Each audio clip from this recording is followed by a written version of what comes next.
Okay, so I'm glad that some of us are aware. So these artworks have proverbial meanings. Are we aware of that too?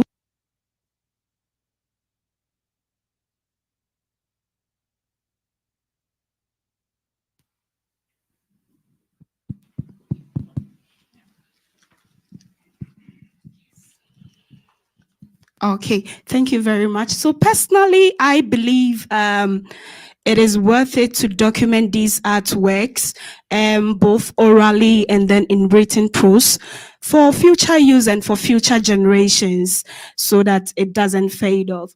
Hence, we want to share our recent project with you, oral history documentation, with specifics to kente weaving in Ghana. I must say, I'm so glad to be here. This is my first time. So I'm so happy. It's my first time of coming to Indaba.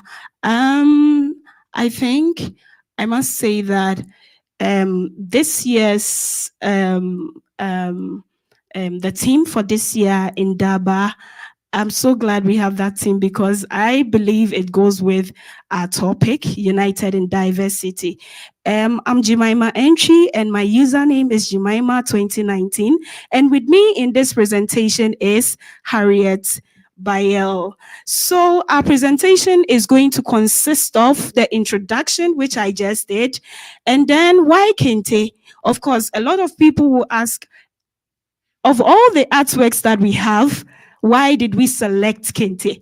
Don't worry, we will tell you. And then we will explain to you the oral history documentation and then its importance.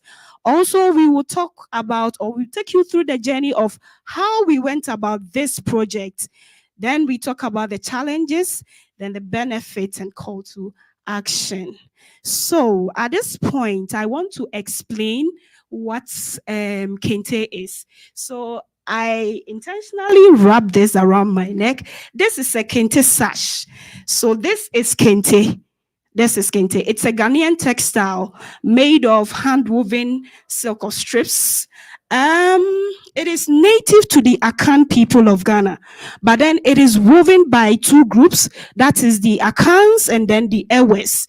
So this kente cloth is not just a fabric, it's a vibrant tapestry of our cultural heritage and then artistic expression. Kente weaving embodies a rich history that goes beyond its designs. Each design has a meaning and each color also has a meaning. And every weave reflects our cultural values and then the identity of the people in the community. So this is a strip. It takes 7 strips of this to make 1 yard. And the men take 12 years for the men and then 6 years for the women. So as you can see, this is they are past. So this is Jerry John Rawlings, our former president, in his kente cloth. And then this is John Evans Atamils, our former president, in his kente cloth. They are taken to important functions like marriage ceremonies, graduation, even Independence Day. In Ghana, we celebrate our Independence Day on the 6th of March. And during that time, you see a lot of kings and queens in their kente cloth. It has actually become a national asset. And then if this design has a name, I will tell you. It has a name. So the design here, it goes up like this. And then it means in the Twi language, we call it which translates good days are ahead of you. Isn't that nice? All right. So at this point, if you are here and you are planning to marry a Ghanaian woman, remember that you'll be buying this for your traditional wedding. Okay, so at this point, I will stop here for Harriet Bayel to continue with the rest of the presentation. Thank you very much. Thank you, Jemima. And that introduction was wonderful. So, of all the things that we could document from Ghana, why Kente in the first place? And this is because of the growing popularity of Kente, in the sense that now we have them in a printed form, in the form of a fabric. So instead of having them woven, hand woven in the factory, they make them like this, and you can have several designs of it. The other thing too is about the international cultural pride. I don't know how many of you came across the African Cup of Nations that happened this year, and you could have a this picture to depict that most of the Ghanaian footballers and beyond Ghana, like Cote d'Ivoire, had the athletes presenting themselves in kente cloth. And you see here Owusu Krama, who is an NFL footballer. And so he also always goes out in the kente cloth just to make a presence. Another important thing that I think we need to highlight here is the U.S. Democratic congressmen. They wore kente sash during one of their parliament days, and even during Trump's speech. And so that's to make a statement. This is something that is going beyond Ghana and international. Another reason why we decided to embark on this particular documentary is about the recognition of Ewe Kente. So as Jemima rightly said, when you look at the English Wikipedia article of Kente, it highlights the Akan people being the natives to weave kente. But then when you read further, you realize that there's another ethnic group that also is in the production of kente. And for some of us, we didn't know about this, but chancing upon the article and knowing very well, there's another group that does this. We needed to do more investigation to know their perspectives and to know more. Another reason that we decided to embark on this is about the rich historical legacy of kente. Legend has it that this particular style of weaving was learned from the spider's web. And for Ghanaians, we've had prominent people come into the country, and then they're given this kind of textile, and their names are named after this particular cloth. So we have that of Fataya Nkrumah, that is our first president's wife, and we have a kente cloth that is for her. And so if you want that type of style or design, you just go and say, I want Fataya Nkrumah, and they will wave it the same way for you.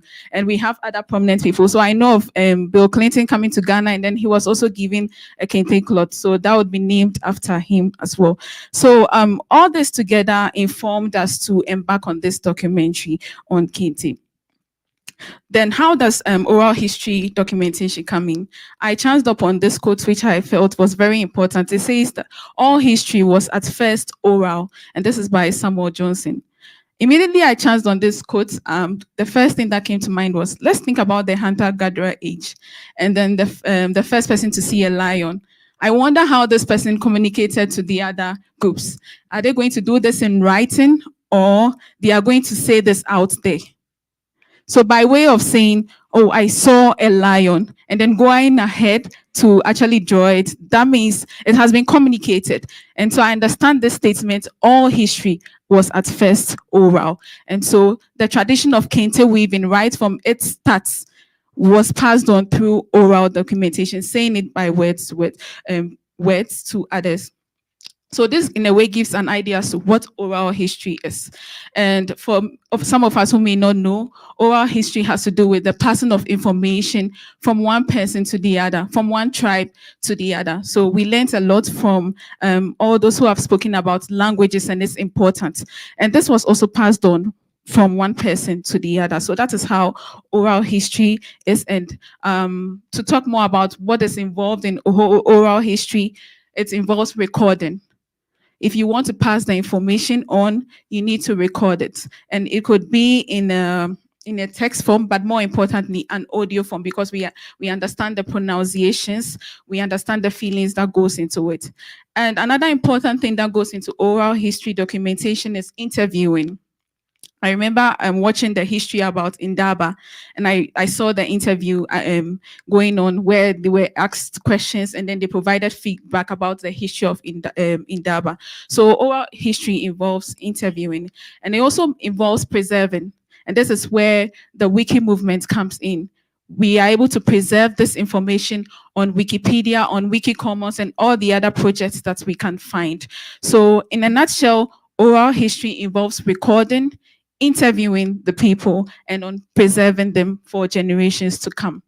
One thing I've realized embarking on this project and then learning about oral history is that it gives you a clear picture. So you probably have heard about Kente, but what goes into it? The sounds that it comes, the sounds that come out from the weaving process, the tools, it helps you get a clearer picture. And if you've heard some form of history or storytelling about oral Kente, by embarking on an oral history documentation, you get to have a clear picture of what is involved. Another thing that I have come to realize is that it helps you understand. I saw a quote somewhere which says, "Little details gives you a clearer picture." So with the few details, the little details that you get, the tools that are involved, the colors, the patterns that are taken into consideration, then you have a clearer picture of, then if this person is wearing this person is making a particular statement.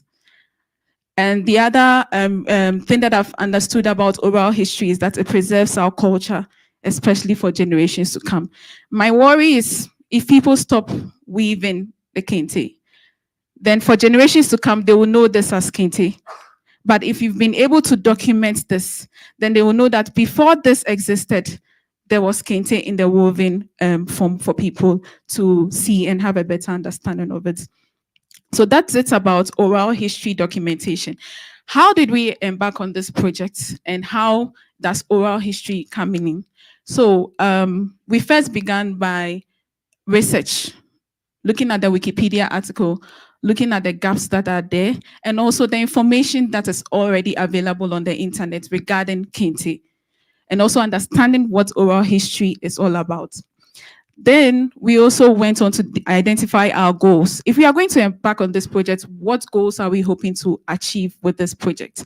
And that is to improve the Wikipedia article. When you have a look at the Wikipedia article on Kente, it gives some pictures, but you don't see the tools involved. You don't also get to hear the stories. For some of us, we get bored with text, but when we see a lot of videos, pictures, we are very happy and we are able to make meaning of this. So it's more or less like also helping the reader as well. Another thing that made us served as a goal for us was to inform people about the history. As I said, this whole art of weaving was taken from the spider. And this is from two men walking in the forest and then seeing a spider weave its web. And then they thought to themselves, we could try this. So they got some bamboo yarns and then started weaving it. So the very first strip was made from bamboo strips. Yeah, they cut them into pieces and then used that. And also the tools. I thought Kente was made from a metallic loom. But upon embarking on this project, I realized that there are different types of looms. We have the metallic ones, but popular in Ghana are the wooden ones. And even with the wooden ones, they have the traditional one and the modern ones. I'll explain that later. And another goal was to release this under an open license so that other people can make good use of this, people in the textile industries and all other people who are interested in making knowledge available and accessible to people can also make good use of it. And so we thought of this is going to be great for Wiki Commons and also improving the Wikipedia article, as I've mentioned earlier. And after research and drafting our goals, then we had to figure out who is needed for this particular project. If we are going to be recording, if we are going to be interviewing people, and if we are going to be preserving this, who would be needed? And we realized that a key person will be videographer. Someone will say, why not just get someone to record? Why a videographer? And if I'm talking about Kente and I do not present the vibrant colors, if I do not present the tools, you wouldn't understand it. But if I present some form of visuals in the form of videos, and the emotions of the person telling the story. Sometimes you can get it in an audio, but the expressions will help you better understand it. So that's how come the videographer comes in. And also an interviewer. And this is not just any other person, but someone who understands the language in which the subject is about. As Jemima said, this is something that native to the Akan people of Ghana, and they speak Chi, they speak various Akan languages. So you needed someone who understood the language and could interview the people so that they could bring the best out of them. So an interviewer was needed for this. And also a media organization. if we are going to do this and we want to propagate what exactly we are doing, we needed to share this out there. And so we thought about a media organization that will project this. And for us in Ghana, we had an organization that's more or less like promote stuffs in the Akan language. So we thought of working with them to promote what we do, especially on this project. And we were strategic about this in the sense that during the time that we wanted to share this, it was Ghana month. And in Ghana month, we pride ourselves in wearing our traditional clothes. And like I said, the popularity of kente. So we thought that this was a good time to help people understand what they wear, and with the increasing fabric, then they needed to know more. So we decided to embark on this with a media organization. More on the planning and then preparations. So after we've identified who we needed, we need to think about our logistical needs. And we are mostly based in Accra, which is about 6 hours drive from 6 or more hours drive from the place where we could get the culture where it started. So we needed to think about the logistical needs, accommodation, food, and transportation. And with that, I realized that you needed to go out of your comfort zone when it comes to some of these documentaries, because you probably will be used to staying in your place with light, with air condition, with some food that you are used to. But you are going to a different culture or community where the food might be different. So you need to pre-plan for some of these things before getting there. And another important thing that I believe might be applied in most contexts is the community entry. This is something that is valuable to a community. It is their culture. So you can't just walk in there and just capture. You might not even get the real facts, what is on the ground. So an important thing we had to do was a community entry. And the strategy that we used was to use some volunteers or team members within that region where we had to take the documentary. So they went contacting some key people, some of the elders, the linguists, talking to them that this is what we want to do. Are we allowed to do? What do we need to do? And this conscientizes them about our presence, that we will be coming there and we want to do something of this nature. And during the community entry, that is after we've agreed that, well, you can come, you are welcome to come, and we'll provide you with the information that we wanted to provide. We had to disclose where this is going to end. We are interviewing people, and we know about the policy on capturing people and not all those stuff. So we needed to tell them that this is going to end up on Wikipedia. It's even going to end up on our news sites as well. So be aware of this. Maybe you do not want to share something, or even if you want to share, you know how to portray yourself in doing this. So we needed to let them understand this. And then for our media organizations as well, we made them understand that this is also going to be a free licensed documentary. So it's going to be out there for people to have access to. With that in mind, we were able to proceed with our documentary. Another thing that we realized from the community entry was some form of compensation. By tradition, you do not go to a chief's presence without a token or something to show your arrival, a welcome more or less. And so we were asked to bring some bottle of schnapps, and it's customary to do that.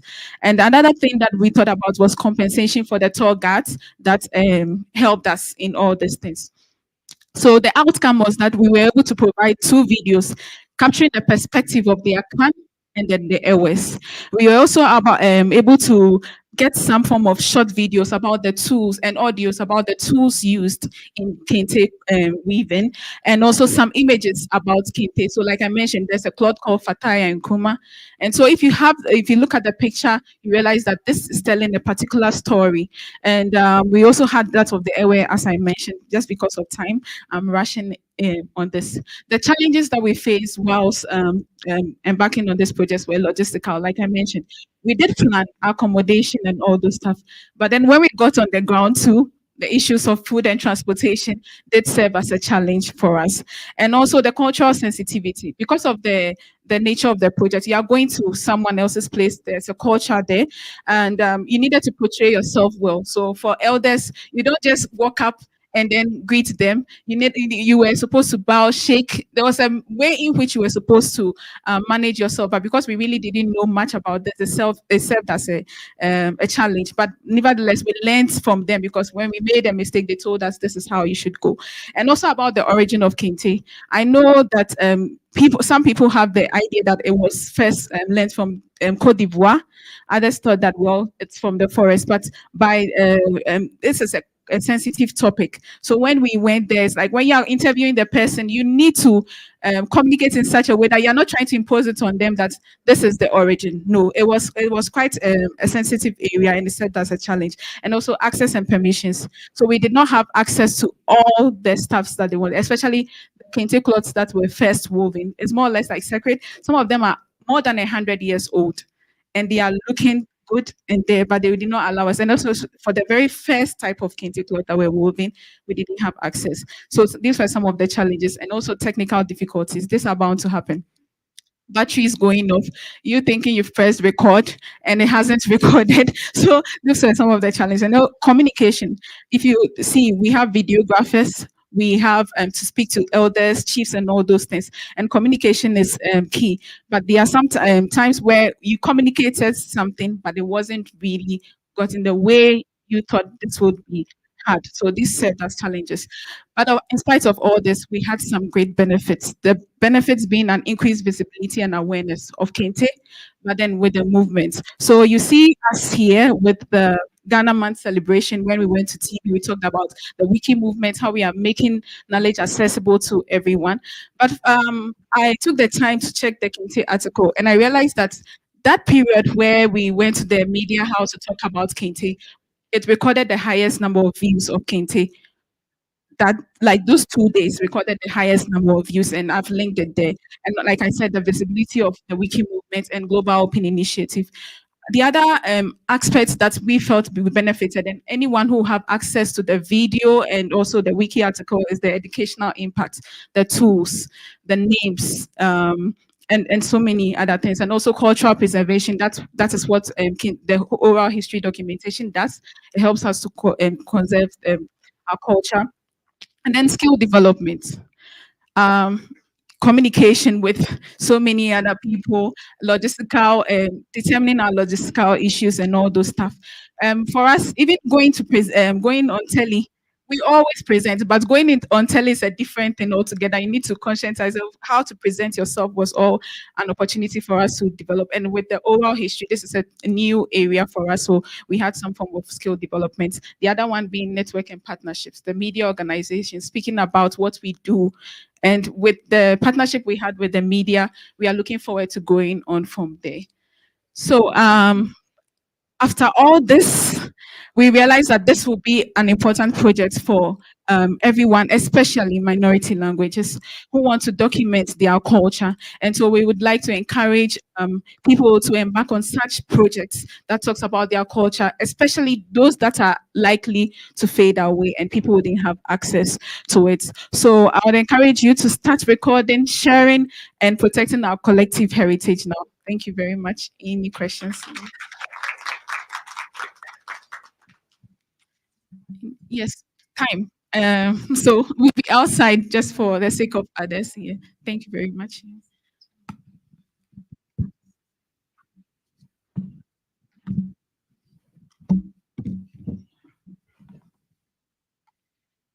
Okay, next section will be updates from the Language Diversity Hub with Sadi.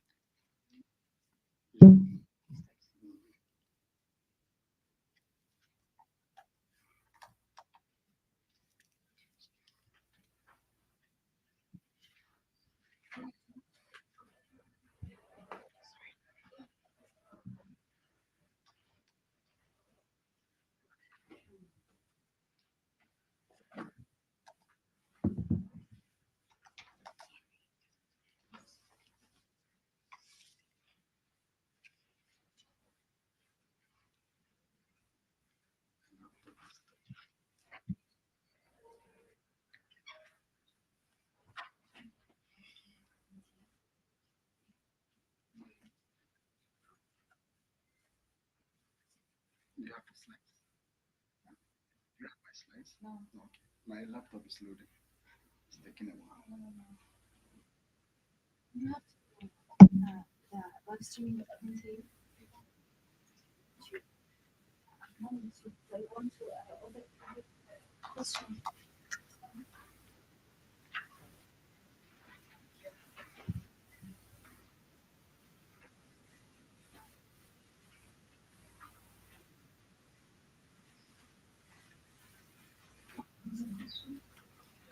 Thing is not showing.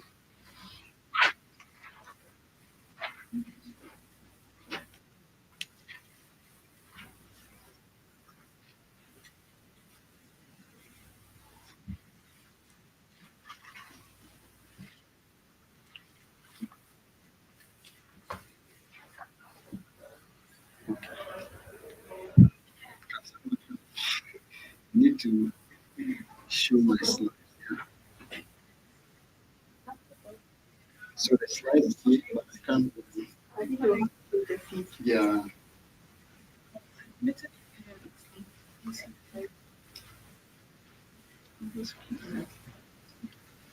This one.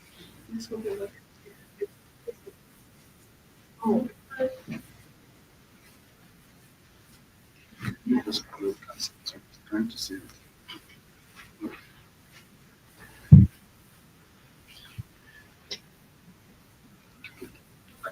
This is your screen. Yeah, that's my screen.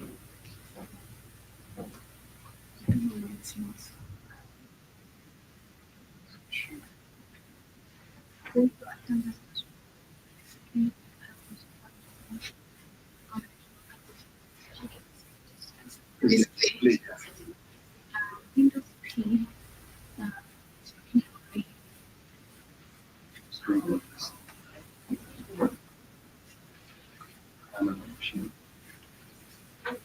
Try it.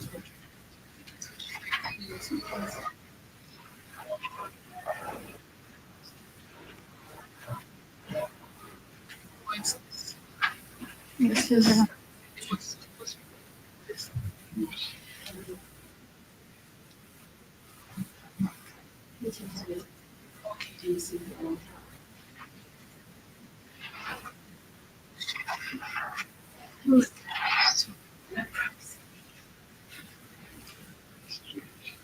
I could send this to someone. okay. You can send it. Send it. Just Send it. As a result, I think it was record. Record. Keep okay now. Okay. Thank you. thank you.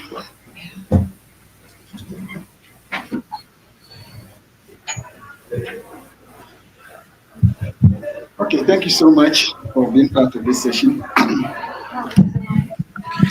Thank you. My name is Sadek Shahadu from Tamale, Ghana. I am the co-founder and executive director for the Dagbano Wikimedians user group. I also lead the Wikimedia Language Diversity Hubs initiatives. And today I'll be talking about updates from the Language Diversity Hub. I was supposed to co-present with my colleagues. Unfortunately, they cannot make it. So I'll be doing that all by myself.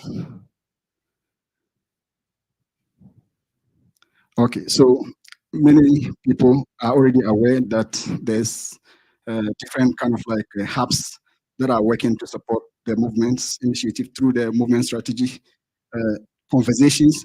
And as part of that, we have also come out with a language initiative that would help us support smaller and indigenous language communities. So many people be asking who we are. We are a thematic hub, not a regional hub.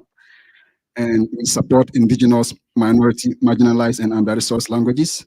We are an extension. There exists already a language initiative from 2012 up to 2015, and we recently, modified that project so that we could include more structures and governance that would help us support more language communities, especially those that are coming up recently.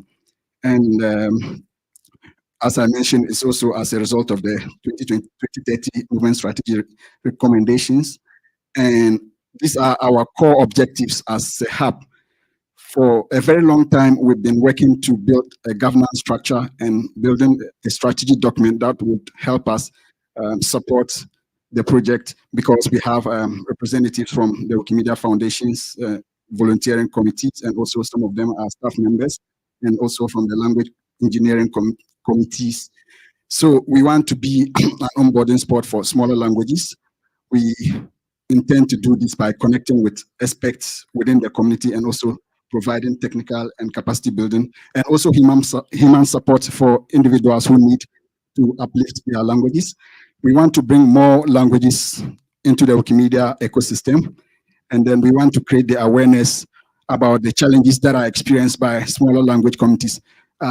Last year, we conducted a research regarding some of the challenges that are faced by smaller language communities, and it's published on Wikimedia Commons. So if you go to Wikimedia Commons, you can find barriers experienced by smaller language communities, and you read a lot about the research. Some of the outstanding challenges we discovered were challenges that are associated with, internet data for for Africa, and then there were challenges that were associated with technical keyboard and then support for some languages who do not have, specialized characters embedded on some technology platforms, like iOS doesn't currently support some Latin characters.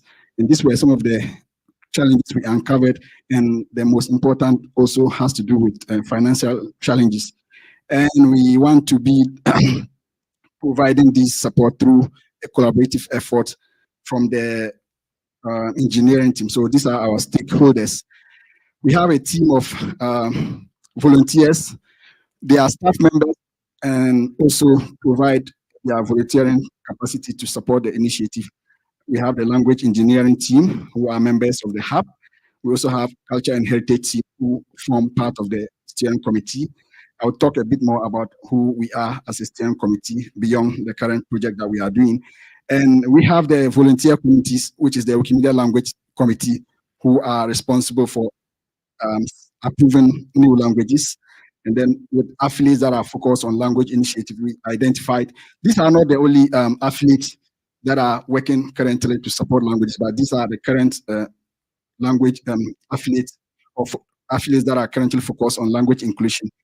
Wikitongues has been one of our key partners, and Wikimedia Indonesia has been one of the affiliates that we've been talking a lot with. And then Wikimedia UK has expressed a lot of interest in supporting this initiative. But previously, we've been working with Wikimedia Norway, who were more like the stakeholders of the initiative. They provided their staff members hours to support the work, paying their staff to support the Hub's initiative because we didn't have a lot of funds to move forward with the projects. So we have a lot of planned activities in our next grant. We've recently won a movement strategy implementation grant that would help us, work on these specific projects or activities. We have documentation, community calls, consulting calls, technical and human support. So I'll talk more in depth about this. So for documentation, we identified the need to support especially language communities who struggle to access Wikimedia funding or resources from Wikimedia Foundation. We want to be a hub that would provide this kind of support, guiding them through the application process, helping them to, identify the area of interest and focus on projects that really matter to their language projects. We've also seen that there are a lot of delays in terms of how languages are approved. I know a lot of language communities in Africa who have been in the incubator for many years. It works so well with other communities, but not every community gets this kind of support. For my community, we've been very privileged to have some of the engineering team members who directly support us, and they've been in touch with us. And because there's no proper documentation for the incubator, if somebody comes to you, I want to have my language on Wikipedia, you just have to reinvent the wheel. You have to do a lot of training individually with different kinds of people from different regions. Sometimes we get overwhelmed with the request. Now we want to provide a documentation page and resources that would help them, navigate around these challenges. Wikipedia Incubator has now been fast-tracked. If you look at the recent approvals for one of our community, which is Mori, even though we had a lot of challenges that stopped or hindered our progress in terms of the approval of the language. Even though they met all the requirements, the language met all the requirements that the engineering team would need to approve them, there was a specific challenge which has to do with the pseudonym of Mori, which is MOS, which is supposed to be the subdomain for Mori Wikipedia. And it was conflicting with Manual of Styling, which is like a namespace on the English Wikipedia. This took a lot of effort. If you go to the fabricator ticket, you can continue to read so many things. And it was really, if you ask me, I would say it was a real battle because the English community did not want to go away with the Manual of Style namespace. And Mori also, which is largely spoken by more than 6 million people in Burkina Faso, and actually one of the major languages from the Mabia language communities, also need to exist on Wikipedia, right? And talking about language diversity and having inclusion for smaller language communities, it was very important for us to fight to make sure we resolve this case. Thankfully, we were able to get all the support from the Language Diversity Hub, which I'm part of, and we recently got the Mori Wikipedia approved, which was very, very exciting because the community has been asking so many questions about when they can have their language Wikipedia, and after several weeks and months, we are finally able to get the Mori Wikipedia approved. And I'm just talking about this because I remember when it was approved, I saw the announcement published on DIF, and I just drew their attention that being approved doesn't mean that your language is live. So you have to go and change it. So I drew the attention of the community lead, and before he go to change it, Amir, Jon Harold from Wikimedia Norway reached out to me that don't worry, I'll be able to do it. He did it within the same day. The language was live, so we didn't have to go back and edit the article on DIF. So that's what we've been doing now. Formally, even with Dagbani, when we got the Dagbani approved, it took more than 2 weeks to get all the articles transferred onto the main namespace, and getting the articles added and redesigning the interface took a long time to work or to go live. Now, other things that we have identified as community capacity building, we want to build a toolkit that would allow people to easily find information about how they can start their language communities or even test Wikipedia in the incubator. When somebody reach out to you as maybe language lead because you work on language project, they will want to know how they can get their incubator up and running. There will be a toolkit like that for people to just refer to. You can refer them to, then they can get all the necessary information that they need.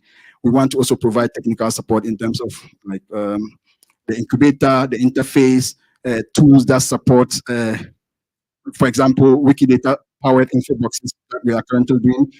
We didn't have, for example, you could not use data box on incubator Wikipedias. Now you can have data box added to Wikipedia incubator articles, thanks to the Language Diversity Hub initiative. And then we also want to connect, I didn't add that here, we want to connect them to language experts or linguistics who are not directly Wikimedians, but they have some kind of support that they can provide to Wikimedians to fast track their Wikipedia projects. The next step would be the community course, which starts this month. And we want to have a space where people can discuss about their challenges, seek support and guidance from emerging communities, and also get direct support from other communities, not just from the Language Diversity Hub. We also want to use that as an opportunity to celebrate the achievement of communities. We've seen that most of them are working in silos. They don't have like where to celebrate themselves. They don't have where to, share their ideas, connect with each other. This community course would help us celebrate the achievement of newly approved projects and also what is happening around the language communities. And then the community course, we are planning to have the first one in October, November, and January when the project will end. We have currently 6 months project that is supposed to end around February. The consulting course, as I mentioned, we have identified so many aspects within the Language Diversity Hub Steering Committee. For example, Amir, Jon Harald, Shriti, and many other technically inclined individuals who support us indirectly, and they are also staff members of the Wikimedia Foundation and other affiliates. We want to connect them to these experts we want to have them have conversations about how they can support their communities.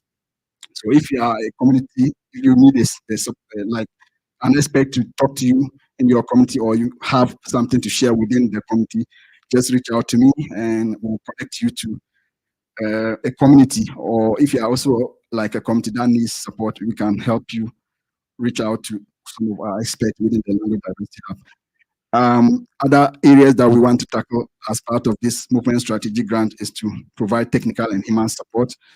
The needs of the communities are huge, especially language communities. I have been working on language projects since 2017, 19. I got really deeper in 2019, but I started volunteering somewhere 2016.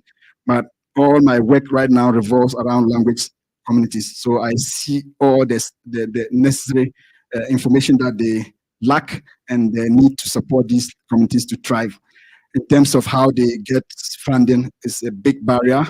Either they don't know how to write compelling grant that would help the foundation to support them directly or indirectly, or they just don't get the support that they need to access resources from Wikimedia Foundation. If you have any comment or question, you can just draw my attention and I'll be happy to answer you. So we want to welcome, introduce communities to Wikipedia project, not just Wikipedia. There are other Wikimedia projects that a lot of language communities are getting interested in, like Wikisource, Wiktionary, and also the integration of, Lexemes and Wikidata tools on their language projects. We want to provide mentorship, assign editors to community leaders within their geographic location. We deal with so many language communities who are scattered around, not just in Africa. Even though I focus more on Africa, we also support communities outside Africa. Of course, we are a thematic hub. And how can you get involved? Right now, which is the main reason why I'm here, we are currently looking for individuals to be part of the steering committee.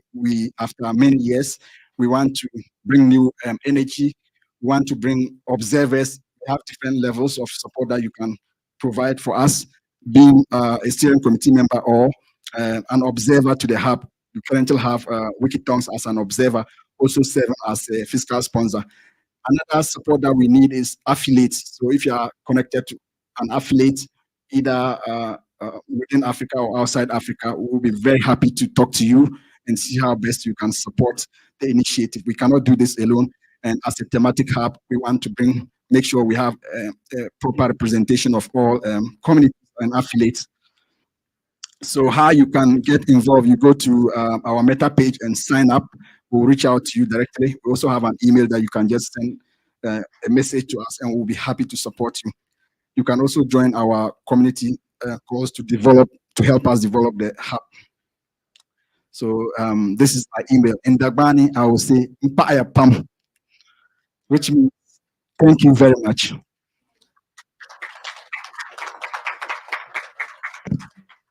Feel free to ask any question. And I'm happy to, if you want to be part of it, as I said, just let me know. I can quickly discuss with you.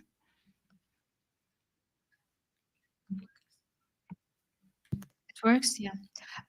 It's not a question, but a comment, because I see that at some point the hub is maybe have meeting point with Wiki for Minorities initiative. So do you have like plans or something in mind that you could work with them at some time, or because they already support the languages also which maybe minorities as well?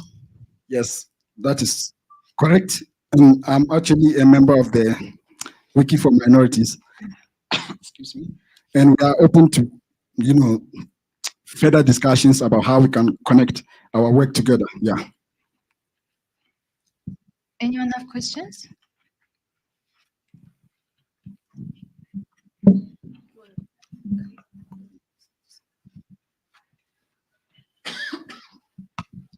Yeah. Thank you so much for your presentation. It is very impactful.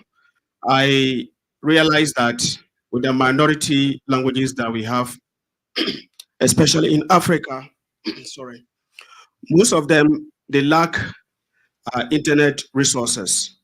I mean, their content on the internet is very small.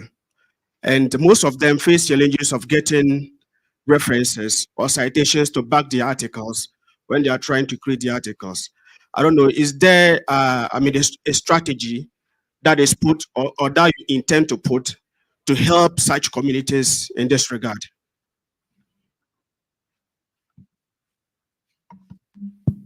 Thank you for your question, Rashid.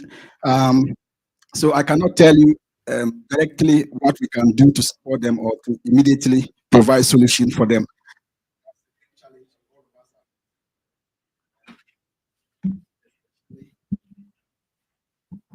Especially for languages that are underrepresented on the internet. One of the challenges that I face also as a contributor to the Dagban Wikipedia, we don't find references, even though we have a lot of information that we want to write, that are content that are related to our culture, our way of life, and everything that relates to us as a people. But we lack references, which is true, as you mentioned. How do we do that? The only thing we can say is to encourage people to write content in their own languages, or to encourage journalists to publish content that are related to the topics or these languages. Other things that we share with them is to focus on translating, and not standard in quotes like the English Wikipedia, for example. Committee members should start by translating existing articles from English to your local language. That way, you can easily get the references from the English Wikipedia. It makes it very easier for you. There's no problem like having references written in English or publications that are cited from English sources. There's nothing wrong with that. So I really would encourage them to focus on translating from other big language Wikipedia. So if you are from a Francophone region, like Togo, Benin, you can also start like translating articles from the French Wikipedia. That will make it very easier to increase citations on your language Wikipedia. Thank you, Sadiq, for sharing all about this. I wanted to know if you have any discussion, reflection about machine translation. What are you speaking about in the hub about that? That's a good one. So now all of us are thinking about AI and machine learning, machine translation. And one of the committees that we actually work with, the Daban Language Committee, have been able to, create data sets, audio data and text data that is currently being accepted on the Kaya application. Kaya application is built by the NLP Ghana, and with support from Google. This is not Wikimedia. Google is not Wikimedia, but they were able to support their community to create audio pronunciations of unique Dagbani words for automatic speech recognition. And then we use Wikipedia articles for text translation. So we started with just 4,000, a little over 4,000 words, using like a Tony Blanche dictionary in Dagbani, made the audio files on Wikimedia Commons. When we started, we didn't know exactly what we could do with it. We were just feeling like having an existing audio data for Dagbani. But fortunately for us, they reached out to us that they were interested in being part of our project, and they want us to give them access to the data. We handed everything to them, and they were able to use it to train the first model, which accepted Dagbani automatic speech recognition. So for us as a hub, we want to further support other languages, and building from that, the Guni language, which is also part of the Dagbani Wikimedians user group, also have their language on Wikipedia and on the Kaya application, which means people can easily, speak to the Kaya application and then get automatic speech recognition data, and vice versa. So you type also in your language, and then you get a translation in English, or vice versa. Or you pronounce words or say sentences, and then it will automatically translate them in English for you. So this is what we are currently looking forward to, expanding what Dagbani and Gruni have done, and allowing other Wikimedians to learn from that.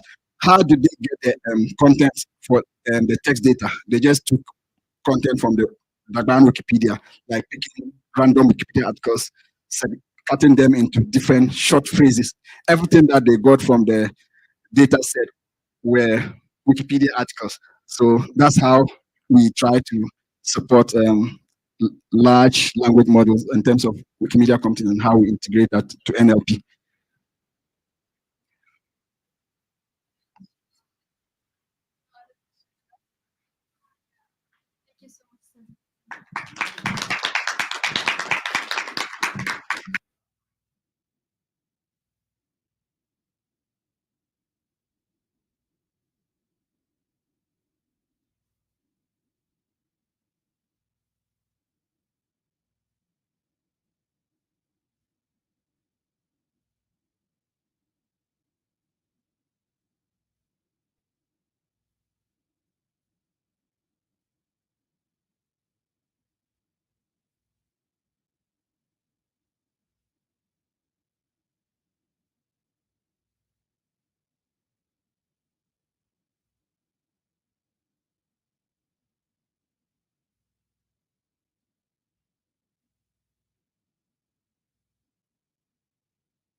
This is low.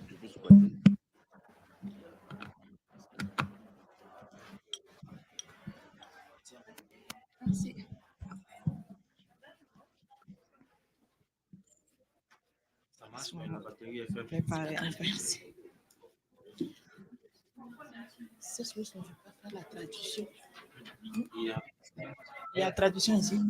Il y en a. Mais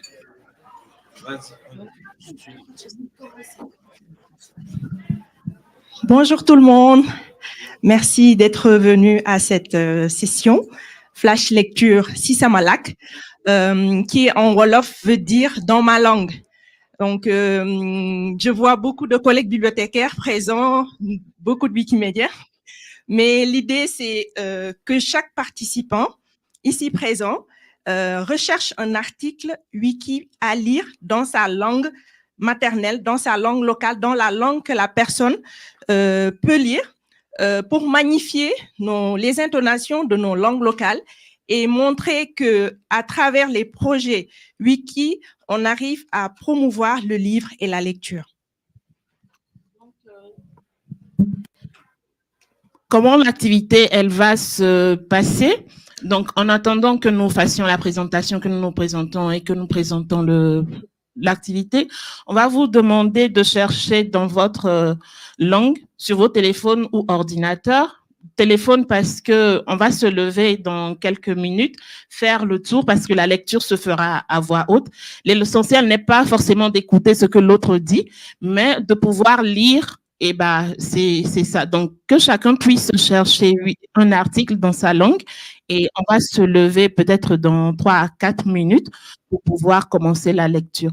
Cécile, s'il te plaît, tu peux expliquer aux anglophones. Merci. Je vais, ça va coûter au moins $100. Oui.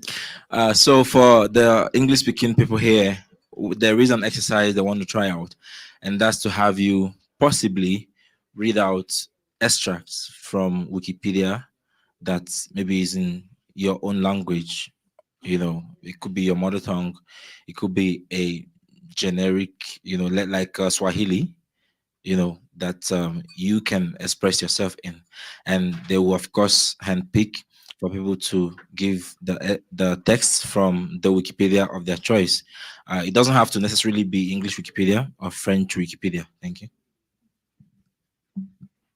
Donc, on espère que tout le monde a compris.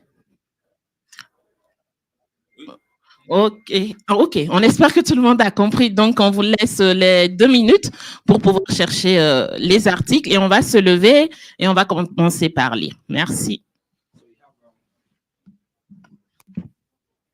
So you have 2 minutes to find your article on whatever language Wikipedia, and then we'll go about having people read the extracts.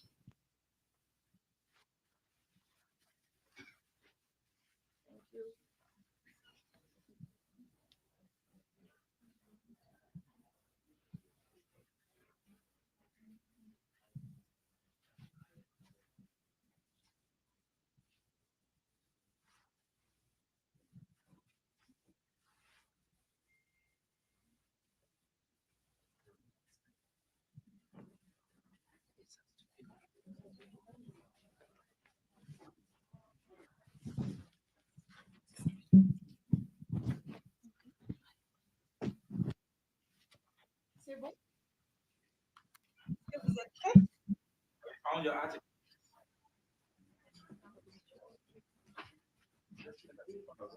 Vous cherchez un article par hasard. L'idée, j'ai qui vous intéresse, c'est à vous de voir. L'essentiel, c'est que ce soit un article qui est dans la langue qu'on peut dire. Tout le monde va se lever, on va faire le tour.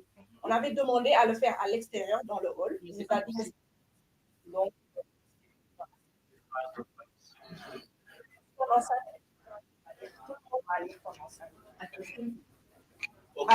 en même temps, à haute voix. Guys, you have to talk in the mic too, so that the sound disappear in the live stream. Non, en même temps. C'est ça l'idée. Voilà. Ça fasse du bruit. Voilà, c'est ça. On cherche les bruits. On cherche les intonations de chez nous.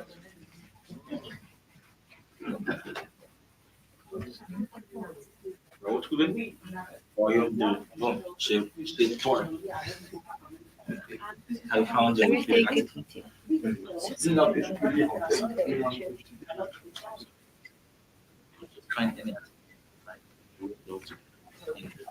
Languages. Donnie, have you found yours? Cool.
What's his name?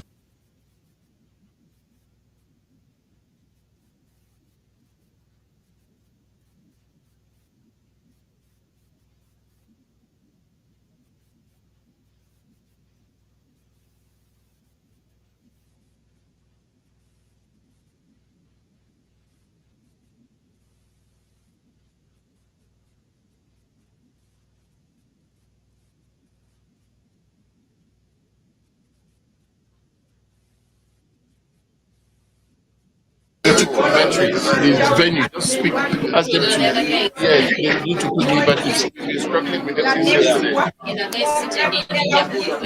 anybody.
Give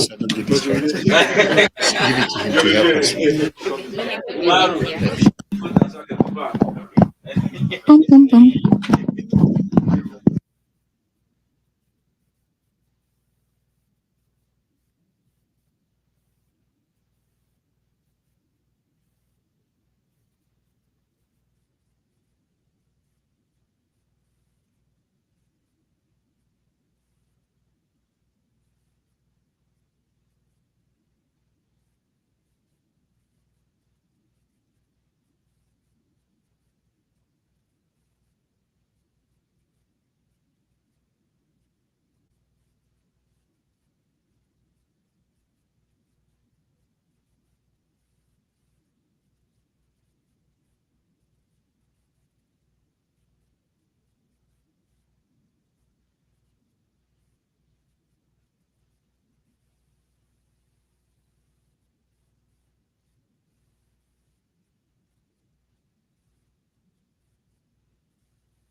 Que vous êtes chanceux, les francophones, même si les anglophones, parce que ça sera. Applaudissez-moi.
Okay, thank you for having the patience of Job. Merci d'avoir patienté comme le mec Job dans la Bible.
So for 2024, we have very interesting campaign.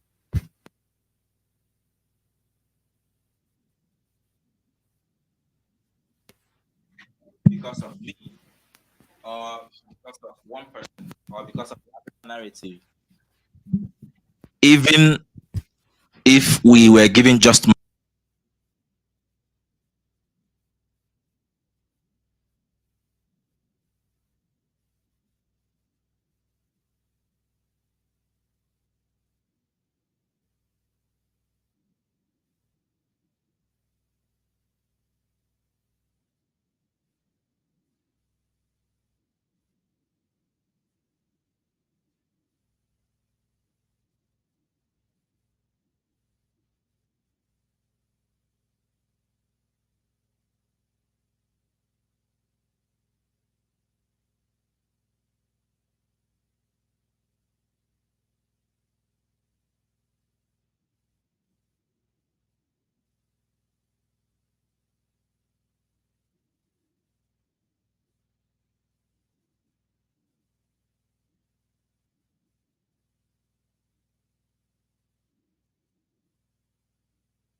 these prices are too much or should change to something else. We are not dictators. We are not authoritarians per se. We're always willing to learn from the community that we are working with. So the first prize is called the Golden Screen Prize, and this is for English Wikipedia.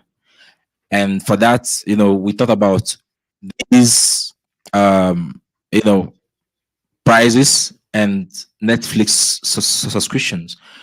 So we are not only interested in giving prizes, we're giving prizes that could help the campaign, right? We could have said, oh, let's give you gift cards and all that. But we want you to help us, improve this campaign. Because by the time you have a whole 1 year Netflix subscription in your disposal, what would you do? You would watch away. You will keep watching. And there are many notable African films that are on Netflix but don't have Wikipedia pages. So this could trigger something in the winners that next year they want to do more.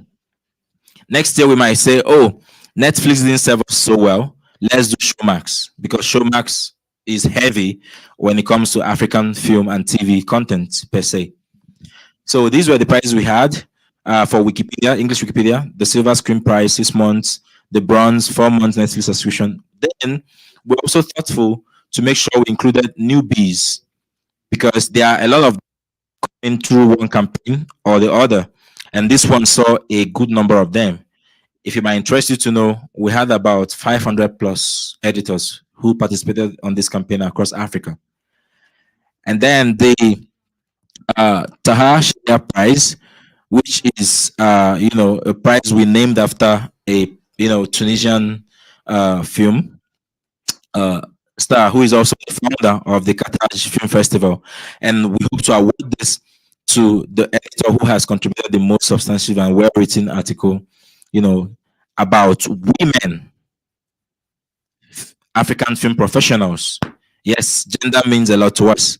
We also are hoping to use this as an opportunity to close the gaps that exist about women filmmakers on Wikipedia and other Wikimedia projects. And then we also have the Therese Sitabella Prize, which is named after the Cameroonian film director, and also one of our top people. Renee would know her, and every other person who is from Cameroon. Oh, sorry, it's actually the one for the gender gap contribution. Yeah, and then the other one is also awarded most text based. We also have the last prize, which is for translation.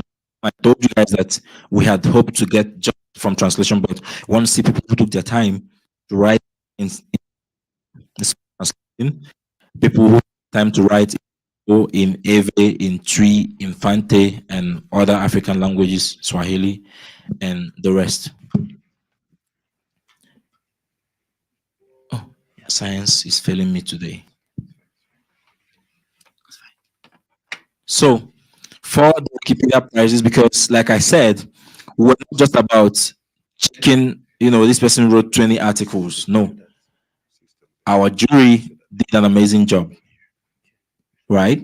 They go to the view history of the articles, check the texts you contributed, check the number of bytes you contributed. Come on, give it up for the jury. Well, one of them is here for the French Wikipedia.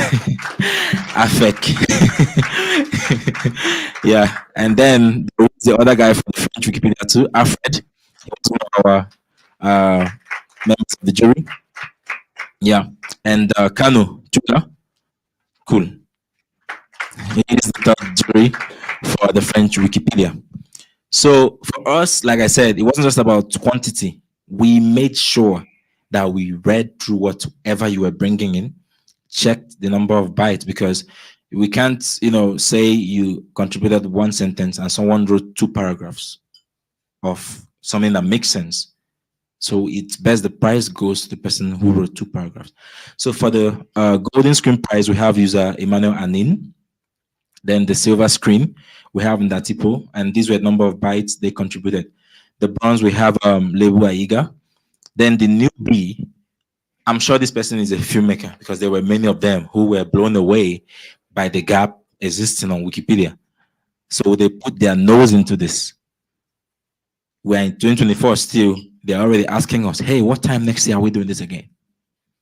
So there is the Taha Sharia Prize for Kalakpa GH, and he edited the living the light out of this article. This is a Ghanaian actress, by the way, and a film professional. Then there's the Teresa Sitebela Prize by Aderic Eza. And these are the prizes for the English Wikipedia. Please put your hands together for them. They did an amazing work. Nobody told me. I cleaned the dashboard, sorted these guys, out in terms of the various lists of articles we needed to review. And when they came up with this, I was very impressed. Donc maintenant, on passe au prix de Wikipédia francophone. Même chose, d'accord? Ce sont les mêmes choses. Abonnement Netflix d'un an, le prix d'écran d'or, le prix d'écran d'argent, les mêmes choses. Le prix de bronze et tous les mêmes choses. Et pour les lauréats, il y a la technologie aujourd'hui, hein. Cool. Il y a ces contributeurs, il y a le prix d'écran d'or pour Yendifa, plus que 92 contributions d'octets. C'est pas facile. C'est pas du tout facile. Tu vois? Donc, le prix d'écran d'argent, Kirana Merveille, plus que 86. 86 000, oui. Le prix d'écran bronze, plus que 25 000. Et idéal comme là-bas. Prix écran débutant, il y a une nouvelle contributrice. Son nom, c'est Marie. 149. C'est une femme. Et c'est un homme pour personne qui vient d'arriver chez nous. Et il y a prix Thérèse Citabella. Et il y a Dadric. Plus que 46 000 docteurs. C'est pas facile. Applaudissez. Et après les prix Wikipédia, il y a aussi Wikipédia en arabe.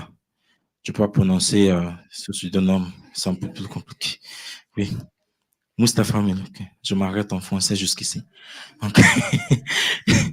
So for the Arabic Wikipedia prizes, these were the guys that were amazing, and we had the jury. There was Munir from Morocco and A Fatima. They considered the jury and came up with these amazing guys. We couldn't stop appreciating them for making sure that we had these prizes. And we also had Wikidata prizes, right? We went the whole 9 yards. There was a first, second, and third prize for Wikidata, and the winners came from all over. Oh, la technologie est pitié de moi. So for Wikidata, we of course know that Wikidata is a very unique platform. So there was no need to have language-specific prizes. So we just wrote everything from top to bottom. And the first person, I'm sure this person is from Botswana, and it's a filmmaker, maybe, yeah, a filmmaker from Botswana who just came here for the first time. So he took the first prize for the most publications on Wikidata around African film and TV. This second person is a francophone, but I think either Benin or somewhere, Cote d'Ivoire. And then the third person, excuse my typography, it's actually third, not second again, is Legend Didi. Yeah, he had the, he came third amongst the publications on Wikidata. And we also have Wikimedia Commons prizes. So like I said, we took our time to think of what prizes should be given and all that. So we have the first, second, and third prize also. 6 months, 4 months, and 2 months subscriptions, respectively. And for that, we have the first position. Oh my. Oh my. Okay, cool. Il y a premier prix de une actrice nigériane et c'était pris par Fine Essa. C'est une femme, je la connais. Mais elle a pris l'opportunité de la session de formation qu'on a fait pour les professionnels de Nollywood. Et elle a pris cette photo et elle avait eu l'opportunité aussi de téléverser pour la campagne. Et jusqu'ici, il y a au moins 6 Wikipédia qui sont déjà illustrés avec cette photo. Oui. Merci. Et deuxième prix, c'est une photo d'un acteur ghanéen, Maouli Semevo. Et la personne qui a gagné ce prix, c'est Kwame Ghana. Bright, je connais Bright. Oui. Et troisième prix, je crois que c'est... Oui. Ah! Vous, les francophones, hein? Ah, baby. Et voilà.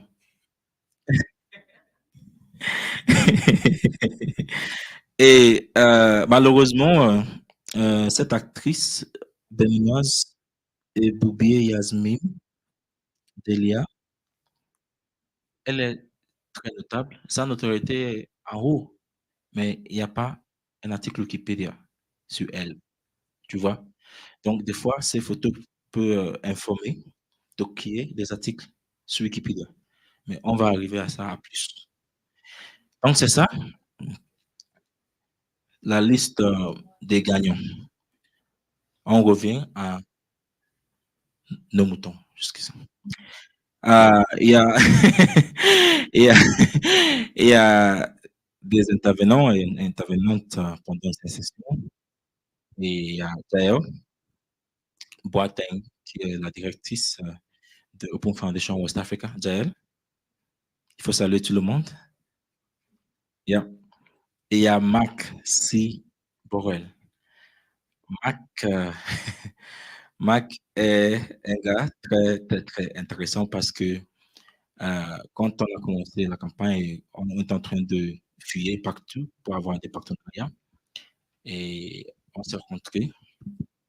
Et en même temps, ils ont tout compris de la campagne, de la raison pourquoi on est en train d'achever ce but concernant le cinéma africain dans l'espace numérique.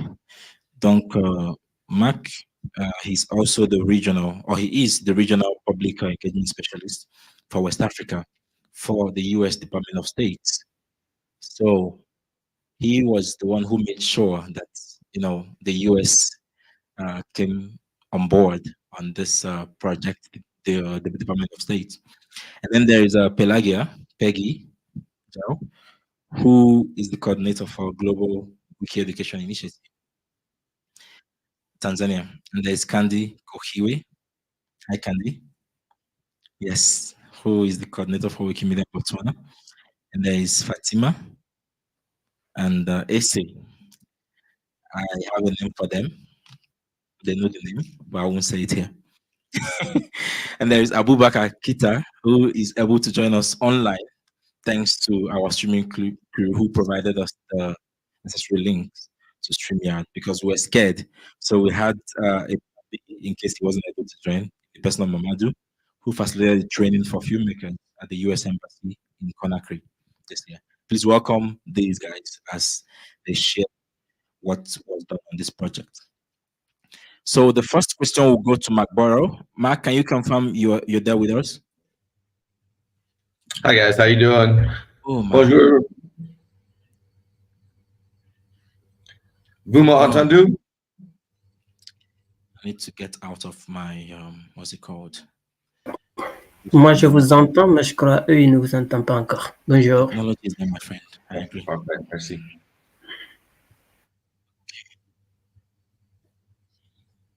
Hein? Oui, je viens d'échapper, mais ça ne... Non, non, non. Je vais voir si... Ok.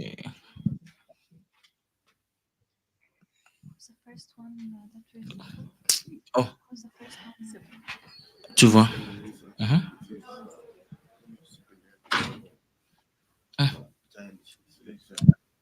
Ah, ok. Attends, j'arrive. Je vais voir. Ce qui soit le problème. Ok.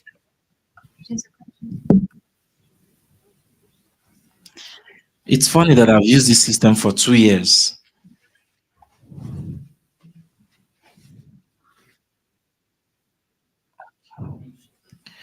Attends, je vais déconnecter ça tout d'abord. Ok. Mhm.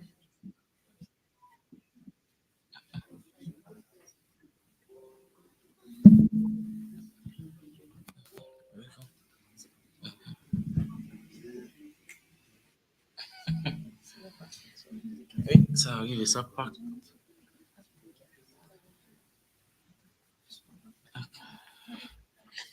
It's too sensitive.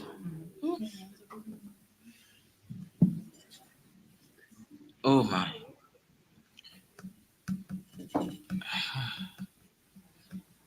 Hey. Ok, je vais voir.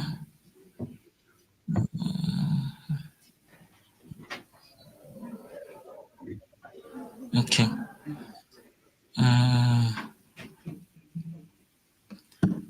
Trying to get where this is.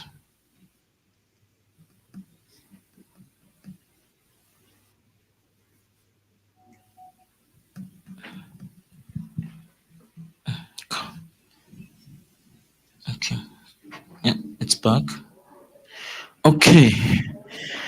Finally. Yeah, put it back.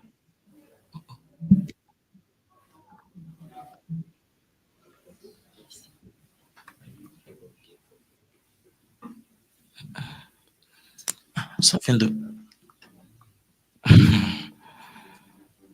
Attends, j'arrive. Okay. Yeah. It's coming back. Yeah, it's plugged in. Thank you for being very patient while I try to make sure technology does not disgrace me. No problem.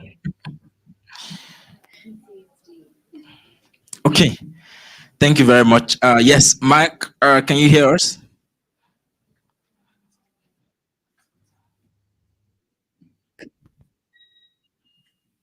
Oh, full screen. Okay. Okay. Coming. Oh, Mark. Okay, we can see you. Yes. Oh, where's the full screen option? Okay. Oh, okay, cool. Thank you, Mark. So, the first question we have goes to you, Mark. You know, you guys at the U.S. Department of State have been nothing short of amazing in supporting this very campaign.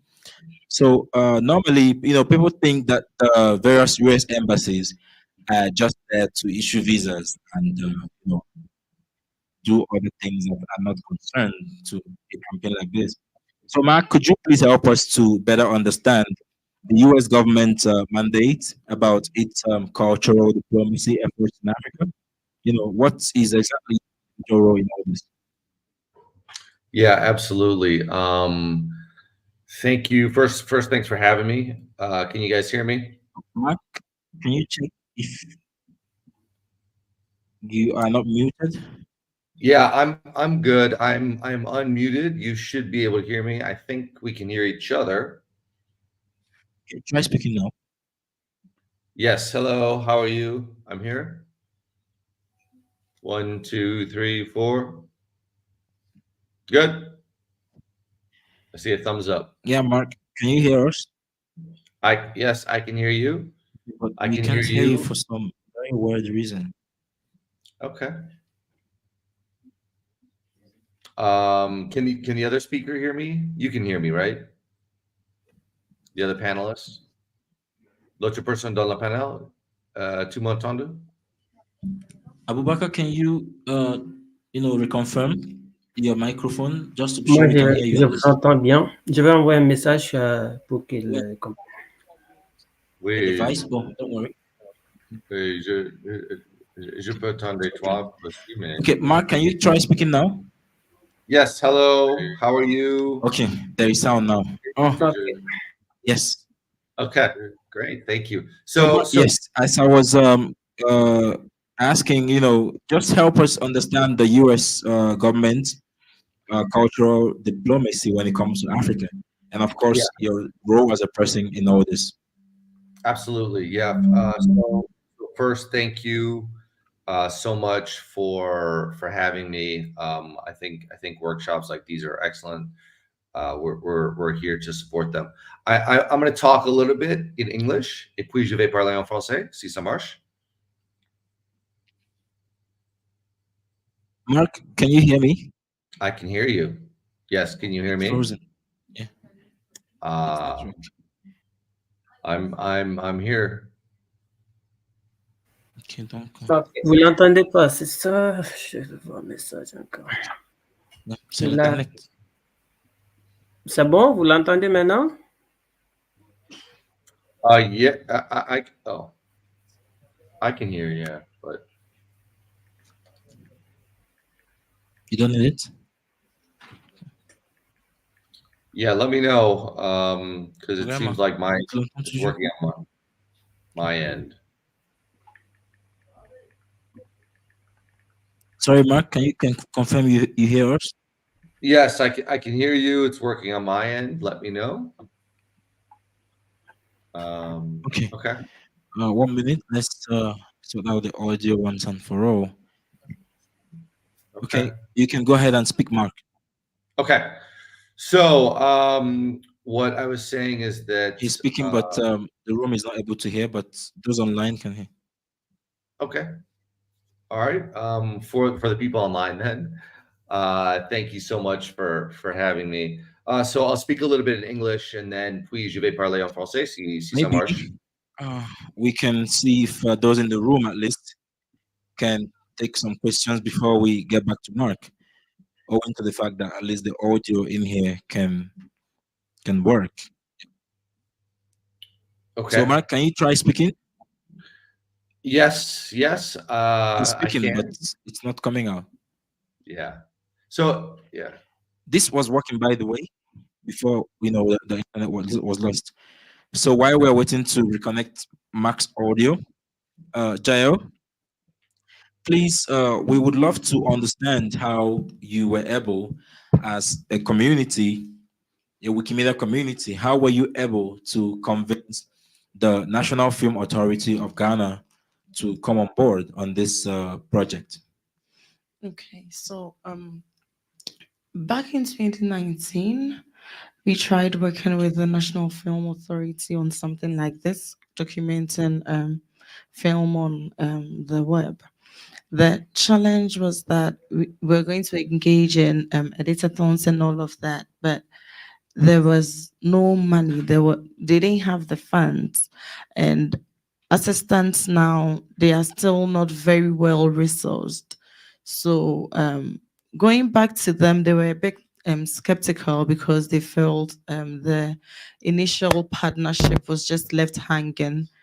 But then this time around, thanks. But to, then this time around, thanks. But to, then this time around, thanks. But to, then this time around, sorry, thanks. But then this time around. Okay, go ahead. Okay, so thanks to the African narrative. Thanks to the African narrative. Is it the mic? Can I go ahead?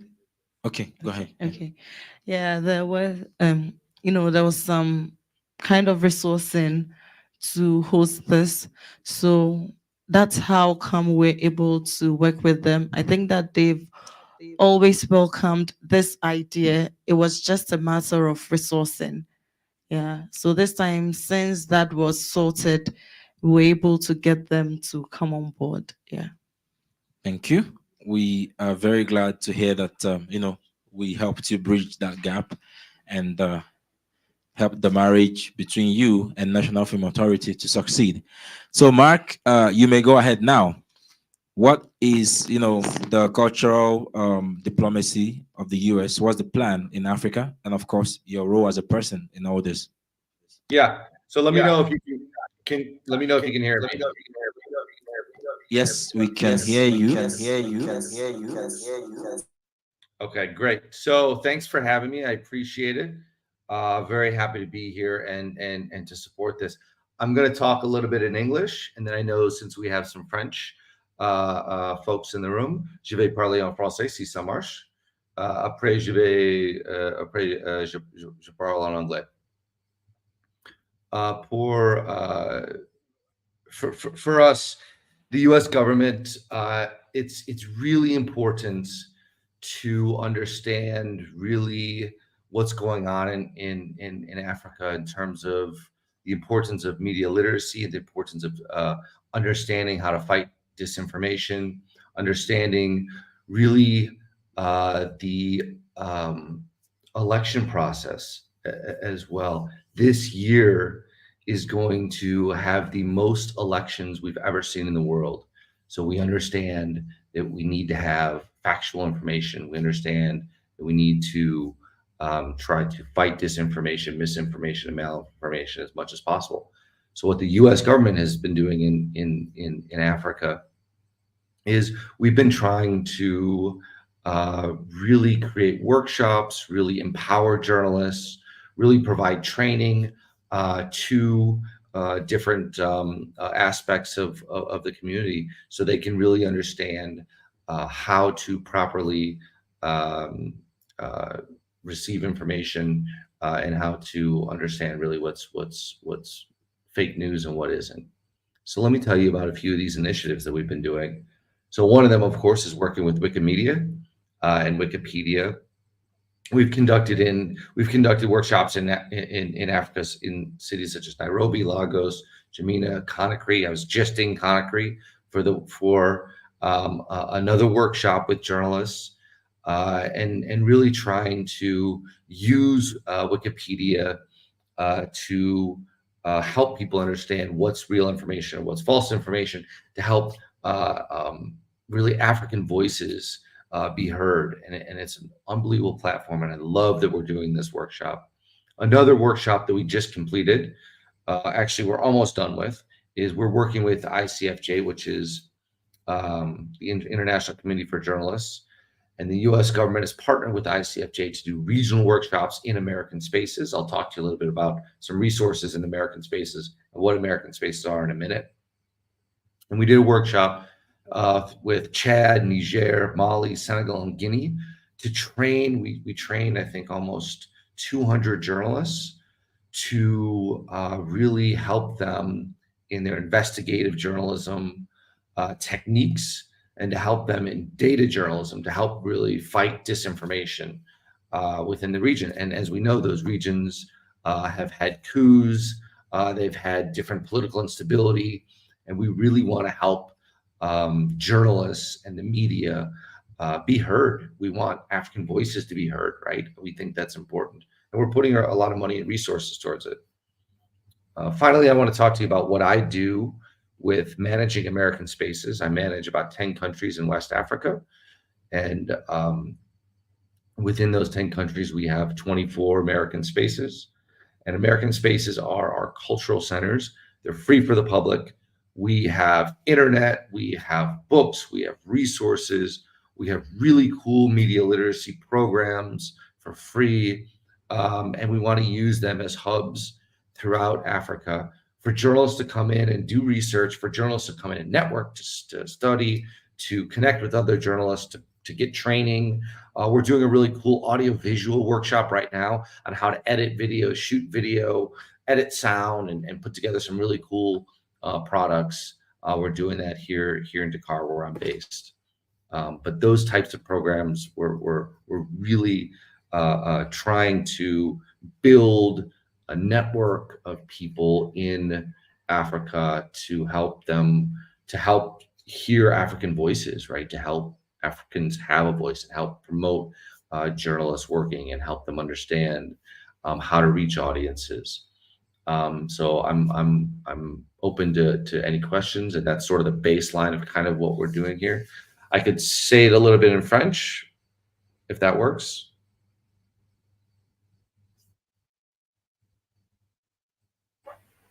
Je crois, oui. Okay, perfect. That will have a question. Okay. Je vais parler de quelque chose. Les programmes, les ateliers en Afrique. Premièrement, je suis Marc Burrell, je suis un diplomate qui est basé ici à Dakar et je gère 10 pays à l'ouest d'Afrique et je gère les espaces américains. Ça, c'est les espaces culturels aux États-Unis et les espaces gratuits pour les journalistes et toutes les audiences, tout le public en Afrique pour Yes, just to let you know, Max, there is an online translation going on, interpretation rather, and the francophones are plugged onto that channel. So we don't want to stress you for you to come again and interpret. And on that note, we come to you, Abu Bakar Kita from Guinea-Conakry.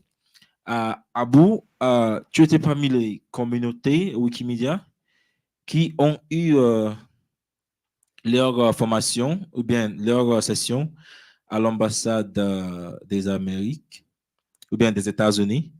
And j'aimerais bien savoir, ou bien on aimerait bien savoir, qu'est-ce que ça signifie pour la communauté Wikimedia de Guinée-Conakry?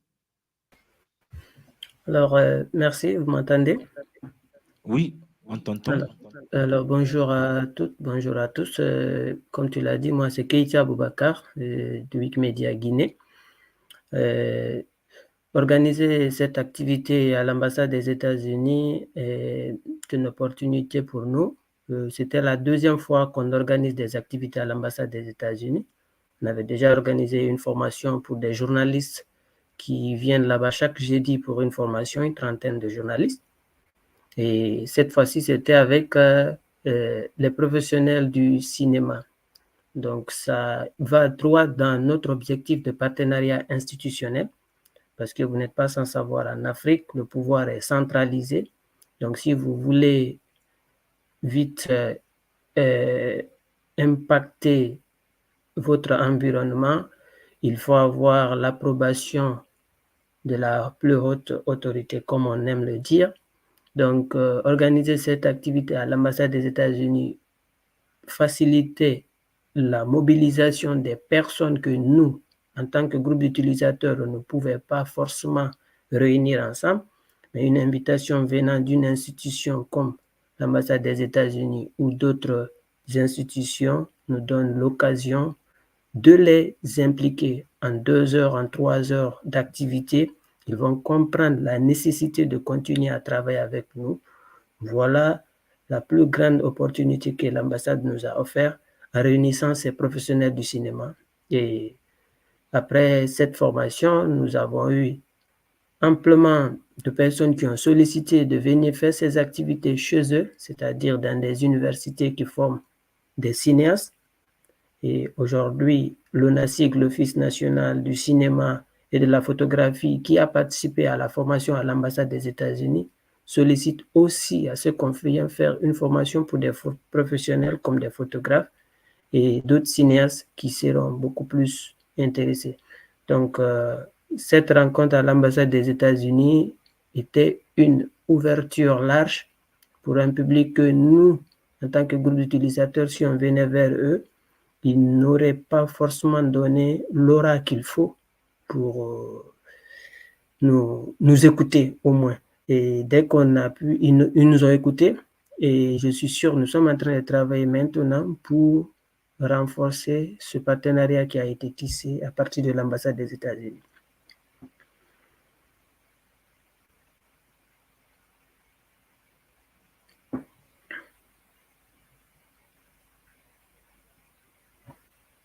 Et je t'entends pas. Mais on t'entend. Merci. Donc, on passe à la communauté sénégalaise avec Fatima et Sina qui sont ici. Vous avez participé en 2022 dans la campagne, la première campagne, et on aimerait comprendre qu'est-ce que vous avez appris de la campagne de 2022 que vous avez peut-être amélioré et appliqué à la campagne de 2024. Merci, Cessos. Alors, en 2022, nous étions encore une toute petite communauté. Nous étions des débutantes, vraiment, c'était la toute première fois qu'il fallait organiser carrément un atelier Wikipédia où nous étions dans toute la chaîne, du début à la fin. Et on a également eu beaucoup d'échanges avec Michel et Daniel du Nigeria, qui nous ont beaucoup guidés, beaucoup aidés pour conceptualiser le projet, chercher les personnes avec qui travailler, contacter les participants, voir des institutions travaillant avec le cinéma, avoir des relations avec eux pour les convier à l'événement. Et c'est toute cette expérience-là qui nous a permis d'avoir déjà des participants et de pouvoir les améliorer en 2024. Donc, tout ce qui tournait autour en 2024, par exemple, on a eu à faire la demande de grant et tout ce qui s'ensuit. Et c'est lors de la campagne de 2022, après cela, que même qu'ils nous ont accompagnés pour qu'on puisse mettre en pratique tout cela. Et ça a été d'une très grande utilité et cela nous a permis aussi d'avoir parmi les participants des personnes qui continuent à travailler avec nous dans nos autres projets.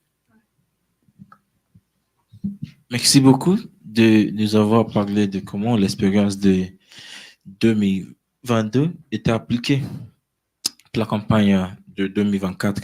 And then Candy, for you, you were of course one of the new, not new per se, but it was the first time interfacing with film professionals on a project to contribute to Wikimedia project. So, can you share with us maybe any specific experience, that you had with these guys compared to your other campaign activities with, in quotes, maybe regular Wikimedians or other cohorts? Thank you so much, Cecilus.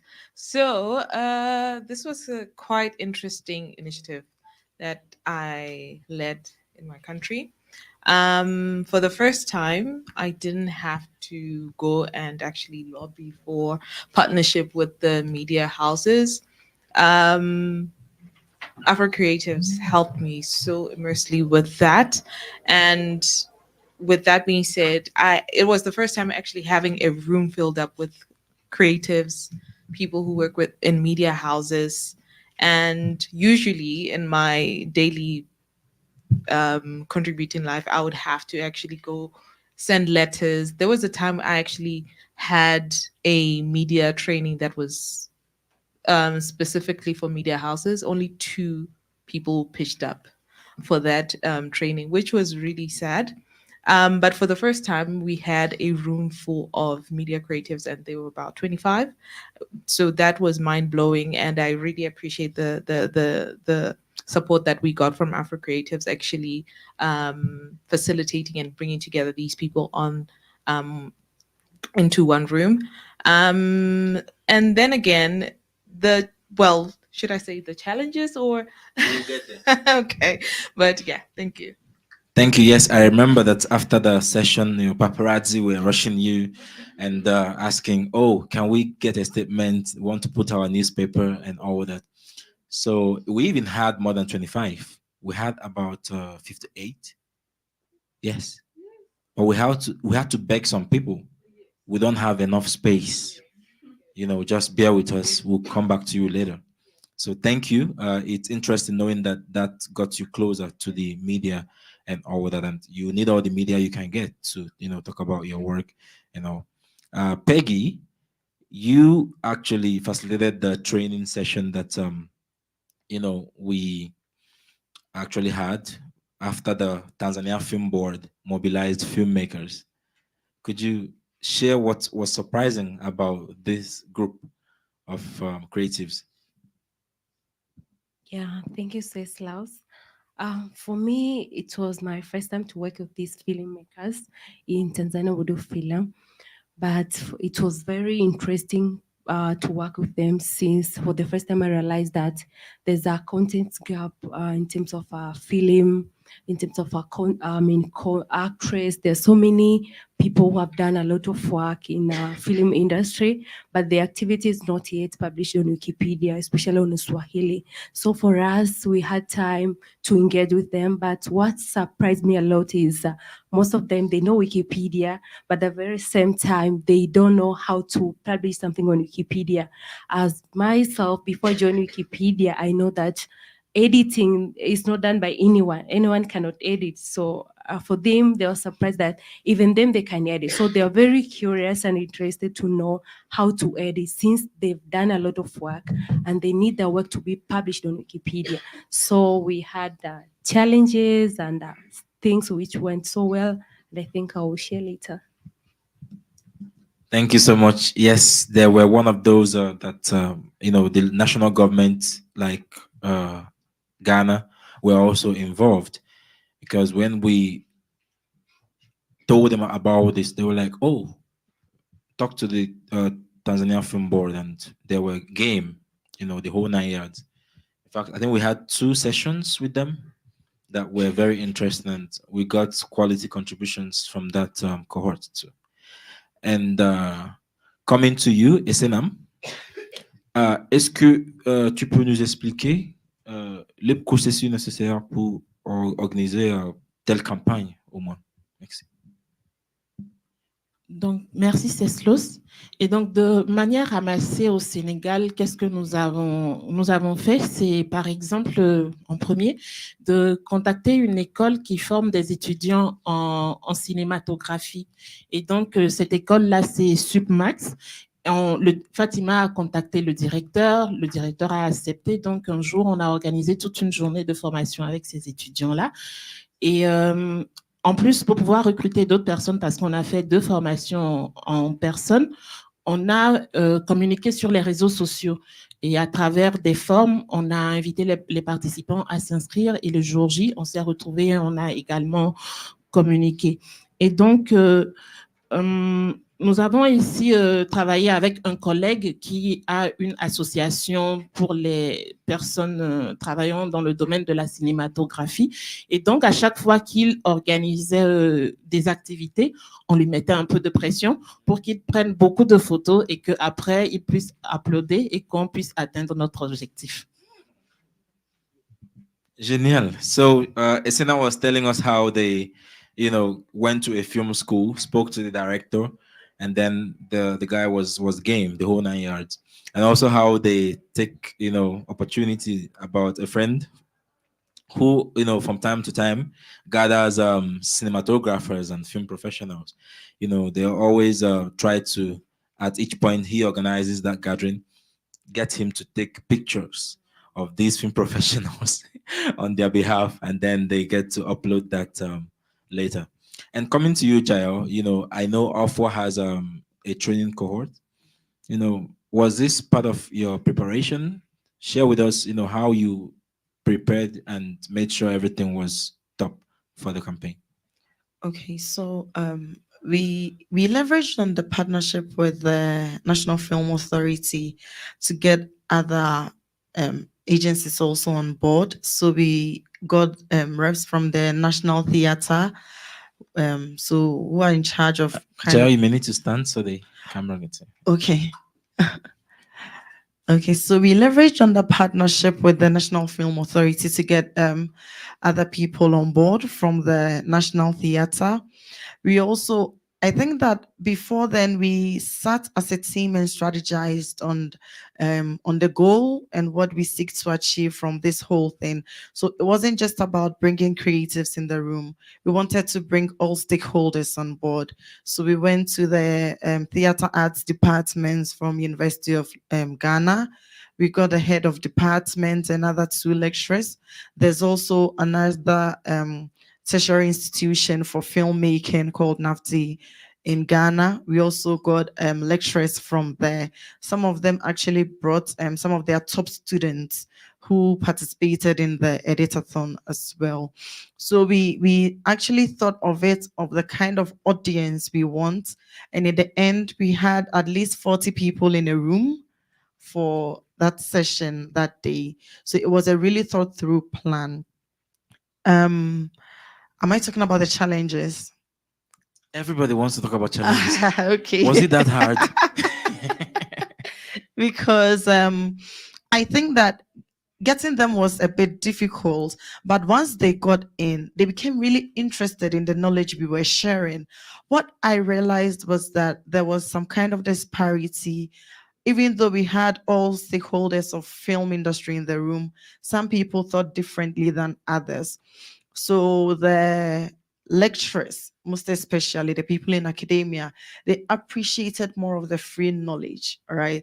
And the creatives themselves, because we had videographers, photographers, they didn't understand why I should work so hard and put my work on there for free, right? Without getting anything. So throughout the partnership discussions, all we're hearing was, what are we getting in return? What are we getting in return? You know, but the lecturers were open to the extent that afterwards we've had talks on how to organize these sessions for their students in their departments and all of that. But for the creatives themselves, they appreciate the idea, all right, but they still want to get something in return because this is where they get their daily bread, you know. So I think for now, that is kind of the challenge. And it started from when we were planning, and we are still talking to them, but they still want to know what they are getting in return. Nice, nice. Of course, every human being would love to know, but then there is an anecdote I have to that, but I will leave it for next time. So now, of course, Jael just shared, the major challenge they had. Fatima, est-ce que c'est possible de partager le défi principal que vous avez eu pendant la campagne en tant qu'une communauté? Merci, Ceslos. Je rejoins un peu l'idée de la collègue parce que pour certaines personnes, la compréhension c'était difficile de les convaincre parce que ils disent la même chose. Qu'est-ce qu'on gagne en retour? Surtout les personnes qui sont directement dans l'industrie cinématographique. Par contre, tous ceux qui sont les étudiants ou les amateurs, les personnes intéressées, eux, quand on leur parle du projet, ils étaient très intéressés et ils aimeraient en savoir plus pour pouvoir apporter quelque chose. Et ils se posaient la question, comment je fais moi pour avoir mon article à moi-même? Est-ce que je peux écrire mon article? Ce qui n'est pas possible parce qu'il fallait gérer, expliquer le problème de conflit d'intérêts pour qu'ils puissent savoir qu'ils ne peuvent pas écrire sur eux-mêmes. Et voilà, on a beaucoup travaillé sur ça, ainsi que le problème de la langue, parce que beaucoup de personnes qui travaillent dans l'industrie cinématographique au Sénégal, ils parlent Wolof et ils n'ont pas forcément fait le français.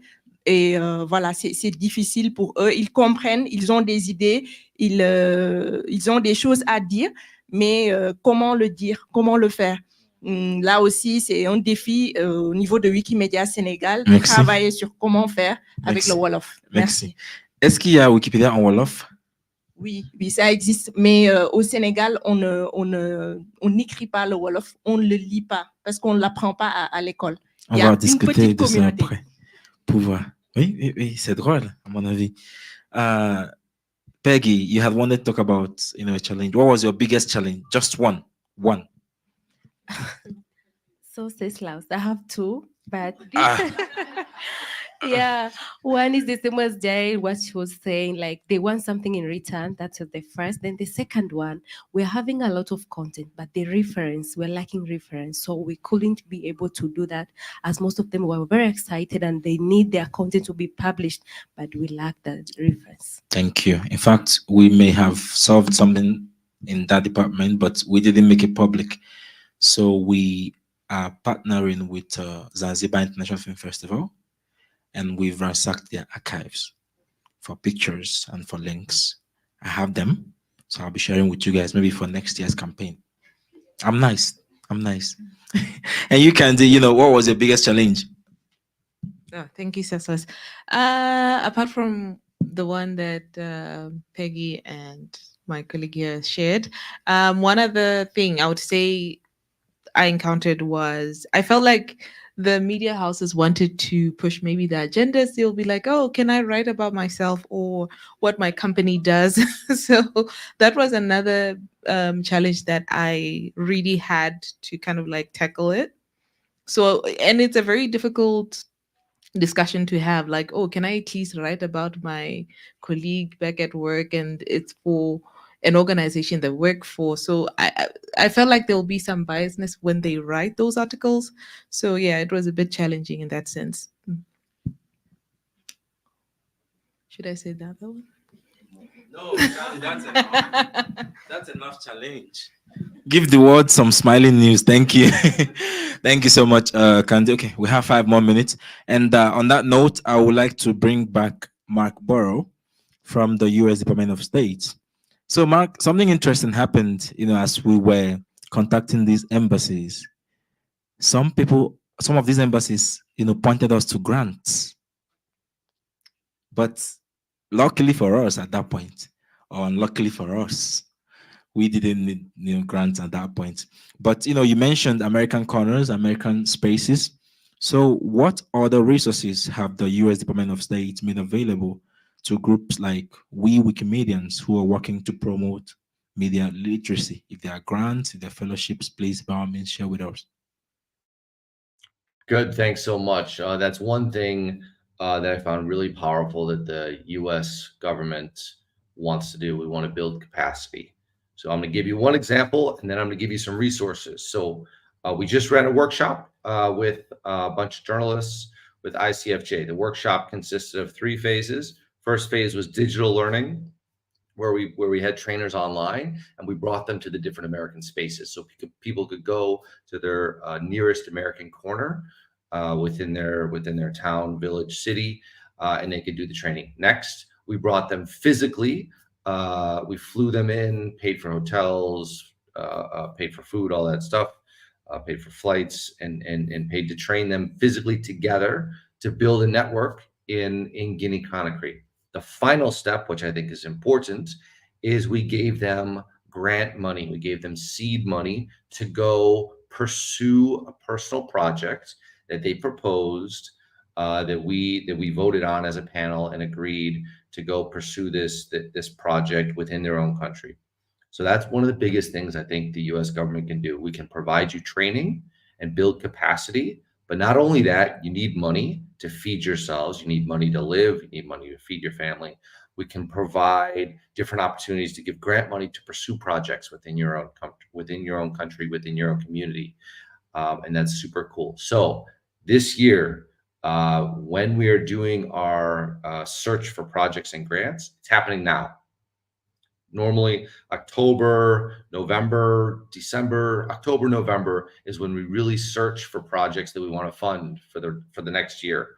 So every embassy is looking for you to reach out to them and say, hey, I want to propose this project. I want to do a networked Wiki Indaba in 2025. I want to do a project that pursues media literacy in Wolof. I mean, if you hear that if there's this language barrier that we need to tackle, we want to do a project, whatever. You propose the project, go to your nearest American corner, talk to them. They'll link you up with the embassy. Finally, I want to talk about exchanges. I don't know if you know this, but we pay for people to go to the United States, journalists such as you, up and coming journalists, not to stay there. We pay there for you to go there on short-term exchanges, to learn, to mirror, to find out, how the industry works in America, and then come back to your community to build your community. We don't want you leaving your community. We want to build your community and build your capacity and support you to help build from the ground up. And I think that you all, people in that room, I wish I were there with you, but people in that room are people that we need to rely on, and that we need to help be the voice of change, really. So I can answer any questions. I can open it up to whatever, but I appreciate you guys having me. Our usual time, because these things you just mentioned, we didn't know there was an exchange program. Who knows? We can, collaborate and come up with some Wikimedia in residency in information or data centers in the US and all that. So you heard it here first. Please, when you go back, if you need us to connect you to the local US embassy, by all means, reach out to me. And lastly, Abaka, I know you guys had one of the best or sweetest local campaigns, but they could have been ways, the African narrative or Afro creative would have made life easier for you, or improve the campaign. So Abaka, just il faut nous mentionner peut-être des choses qu'il faut améliorer prochainement dans une phrase, Abaka. Rien qu'une une phrase, merci. D'accord. Dans une phrase, ce que je vais ajouter, c'est de travailler sur la compréhension du concept du cinéma, parce que lors de notre... Une minute, Abaka. Lors de notre discussion, il y a eu ce problème entre les cinéastes qui sont formés à l'école et les cinéastes qui ne sont pas formés à l'école. Donc, chez nous, par exemple, on les appelle les PC. Donc, c'est des films qui sont tournés naturellement dans la rue, mais c'est des personnes qui sont vraiment connues au niveau national, voire même sous-régional. Maintenant, comment créer des contenus sur eux? C'est un autre défi que nous devons aussi relever pour ne pas donner juste du crédit aux cinéastes qui sont partis à l'école de Nollywood, de Hollywood, de quelque chose comme ça, mais que nos cinéastes locaux soient vraiment visibles. Merci. Donc, j'avais raison qu'ils ont eu la belle campagne. Oui. So, on that note, time is against us, but I know many of you have questions for Mark. Please give me your questions, and I will have Mark give us responses. And like he said, the grant application period is now in November. So if you need us to connect you to a local US embassy, because this marriage is forever, Mark. You guys are not leaving us. There's no divorce. We're in this together going forward. So if you have to contact the local embassy, US embassy in your country, please let me know. We will facilitate that for you. On that note, it's lunchtime. And please, after lunchtime, once you hear the bell, even if you are yet to finish your food, please go back to the sessions. Very important. If you don't go after the bell, you're giving Alice and Reda, the Wiki Indaba police, opportunity to arrest you, drag you in. Thank you very much. And thank you, Mark. It's amazing having you join us. Thank you. Thank you, Abaka.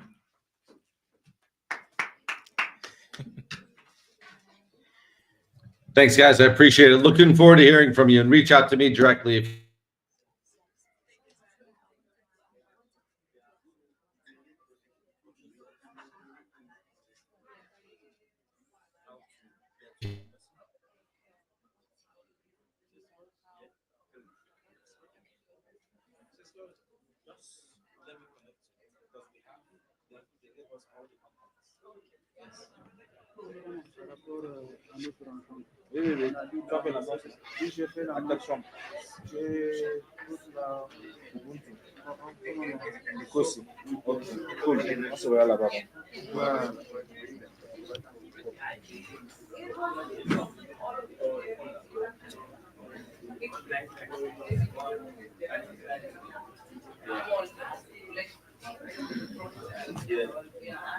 Well done, guys. Yeah, it's not easy taking notes, trying to keep up. Yeah.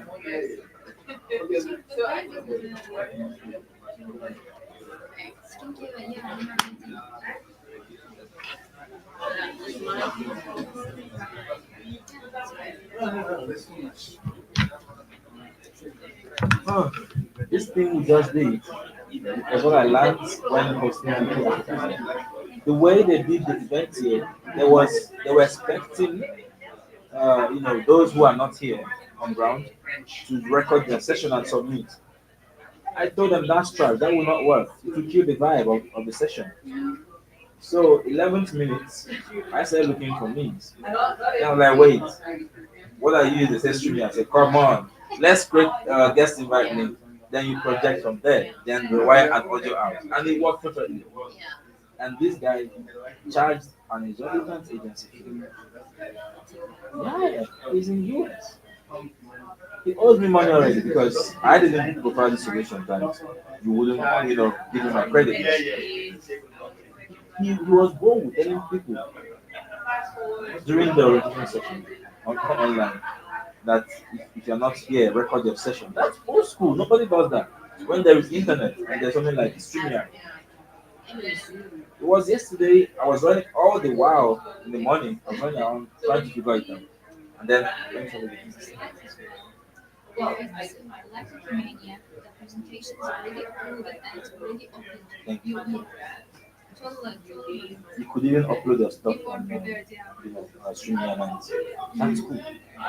Eventually is good, but we shouldn't be scared to explore what the possibilities are with it. Because the guy had not explored from what I know. But if he explored, he would have found this out that it was doable. So have fun doing the Wiki Africa. You learn a lot of things. Yeah. I said to Noni when I Telling you. when I saw StreamYard, I got panic. You panicked. No. Just come down and learn. It's a great tool. Trust me. My wick is here.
Okay, I think we can start. Hi, everyone. I think it's 2:00 exactly. I think let's start. Might even be able to spoil you with an early finish because we thought we were going to be 30 minutes. So, but Doug and I can talk, so we'll see how it goes. Yeah, I think we can pull up the slides and start. So I just, as a kind of starting grounds, because copyright is so specific, and I find that even though a lot of people have interest in copyright or it has a really big intersection with what they do, they don't really actually know what the copyright laws or even what's happening with legislation, and that's not a bad thing at all, it's normal. Just kind of by a show of hands, how many people actually like have a relatively good understanding of what the copyright laws in South Africa are? Let's start there, more or less. Yeah, South Africa, or let's say in your own country, who knows, like more or less, okay, these are like the copyright laws, and who knows more or less what's happening with copyright reform in their country, more or less. Okay. No, this is completely fair. We reach out to academics and all sorts of people, and a lot of them don't actually know what's happening with copyright, even though it has such a great impact on their work. So Recreate kind of really helps facilitate those gaps in knowledge and understanding so that people can be more aware of how these laws actually affect their work and what they can do to be part of necessary change. So yeah, I think we can get started. Is the slides working?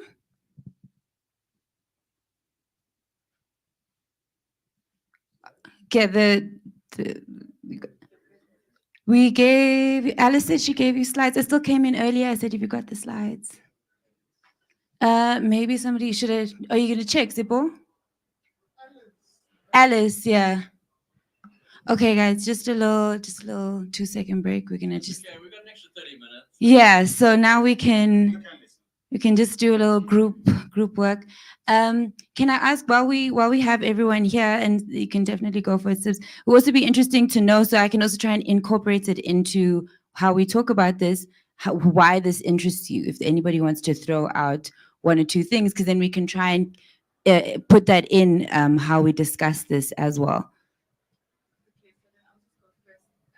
I don't know if you need the mic because they're screaming. Okay. Well, actually, I don't know. Okay, cool. So I'll just go tie in what I originally wanted to ask with what you're saying. Oh, okay. Yeah, so I guess to first answer your question, I'm very interested in copyright and the reform that's happening because I'm a creative and I'm in the creative industry. And one thing that not only in my 9 to 5 am I in the information department, so this is good to know, but in my life career, I guess, I'm a creative and intend on staying in that industry and doing work in that industry. And I just find that a lot of, first of all, there's a lot of different industries that have different laws that apply to things like royalties, to things like certain specificities of the industry. And I wanted to find out then, here comes the question now, how do you engage artists and different creatives, and what are the kinds of things that you do to educate them on the copyright reform that is happening and to get them to participate in that reform? Okay, cool. Thanks for your question, Seb. So there's, we're jumping the gun here a little bit while we're waiting for the slides, but I think that's fine. You're all highly intelligent people and who can go on this journey. So in South Africa, there's a bill currently sitting on the president's desk called the Copyright Amendment Bill. And it's been in the works for a number of years. It's gone through all the democratic processes more than once even. And in that book, it actually came about as a response to a dire need in our creative industry for it to be regulated, and for artists to have more kind of rights and negotiating power, whether entering into contracts, whether demanding their pay, whether just in general, that we have a legacy of artists being exploited in the industry. So part of how I even came into Recreate, because I'm based in the industry, I work with an independent record label, was facilitating workshops with musicians and creatives And that kind of resulted into a broader, okay, they need 5 minutes, so we can just do this for now. And that kind of resulted in a broader involvement in the movement, but also um, a broader discussion in how all these things are related. So we do these workshops and we talk specifically to musicians and creators, but we also try to facilitate a deeper understanding of how being a creative supporting community rights to access is not something it's actually aligned with your struggle. Because if you can support somebody's right to educational materials in certain circumstances, that could be the musician that needs those materials, or it could be a blind musician who needs those materials. So these are interrelated struggles, and we also try to share that. But we very much try to share how the bills actually benefit you, and how you can be part of the legislative process, and that is so necessary because government hasn't really been doing that. So you end up with the industry and intermediaries and stuff that actually don't want the reform to take place for whatever reason they might not want to share. Pushing a narrative that is anti the bills and not actually sharing the information about how the bills benefit artists. So they don't actually know, oh, these bills help me to do contract renegotiation. It gives me reversion rights with where at some point the rights are going to come back to the creator. It regulates intermediaries so they actually have to be more transparent and more accountable and actually pay me my fees, where now they're not legally mandated to do that. For actors, the royalties were never even legally mandated at all. So you can be a famous actor in a blockbuster movie. If you were told you're going to get 5,000 Rand for the day you came in, that's all you get. You know what I mean? So we've got a really big crisis in our creative industry, and it's educating them that, it's not just firstly, it's not normal that our creative industry is like this. A lot of artists just kind of go with it, and our workshops always end up becoming therapy sessions because everybody's always got trauma stories and battle scars. And what's great is we often in our workshops have expertise there that can also give them a bit of immediate feedback. Sometimes they even follow up with them afterwards and say, let me give you some advice or on your thing. But at the end of the day, what we need is an actual systematic reform. And so it's not just let's come together and cry, but it's let's actually come together and do something about this, which is so close to being done. Anybody else want to share why they're interested in copyright? It would be great to know so we can kind of incorporate that into what we talk about today. Whether and copyright anything from librarians to people needing to access education or information for research that benefits the public. Can you please pass the mic? Or other Wikimedia.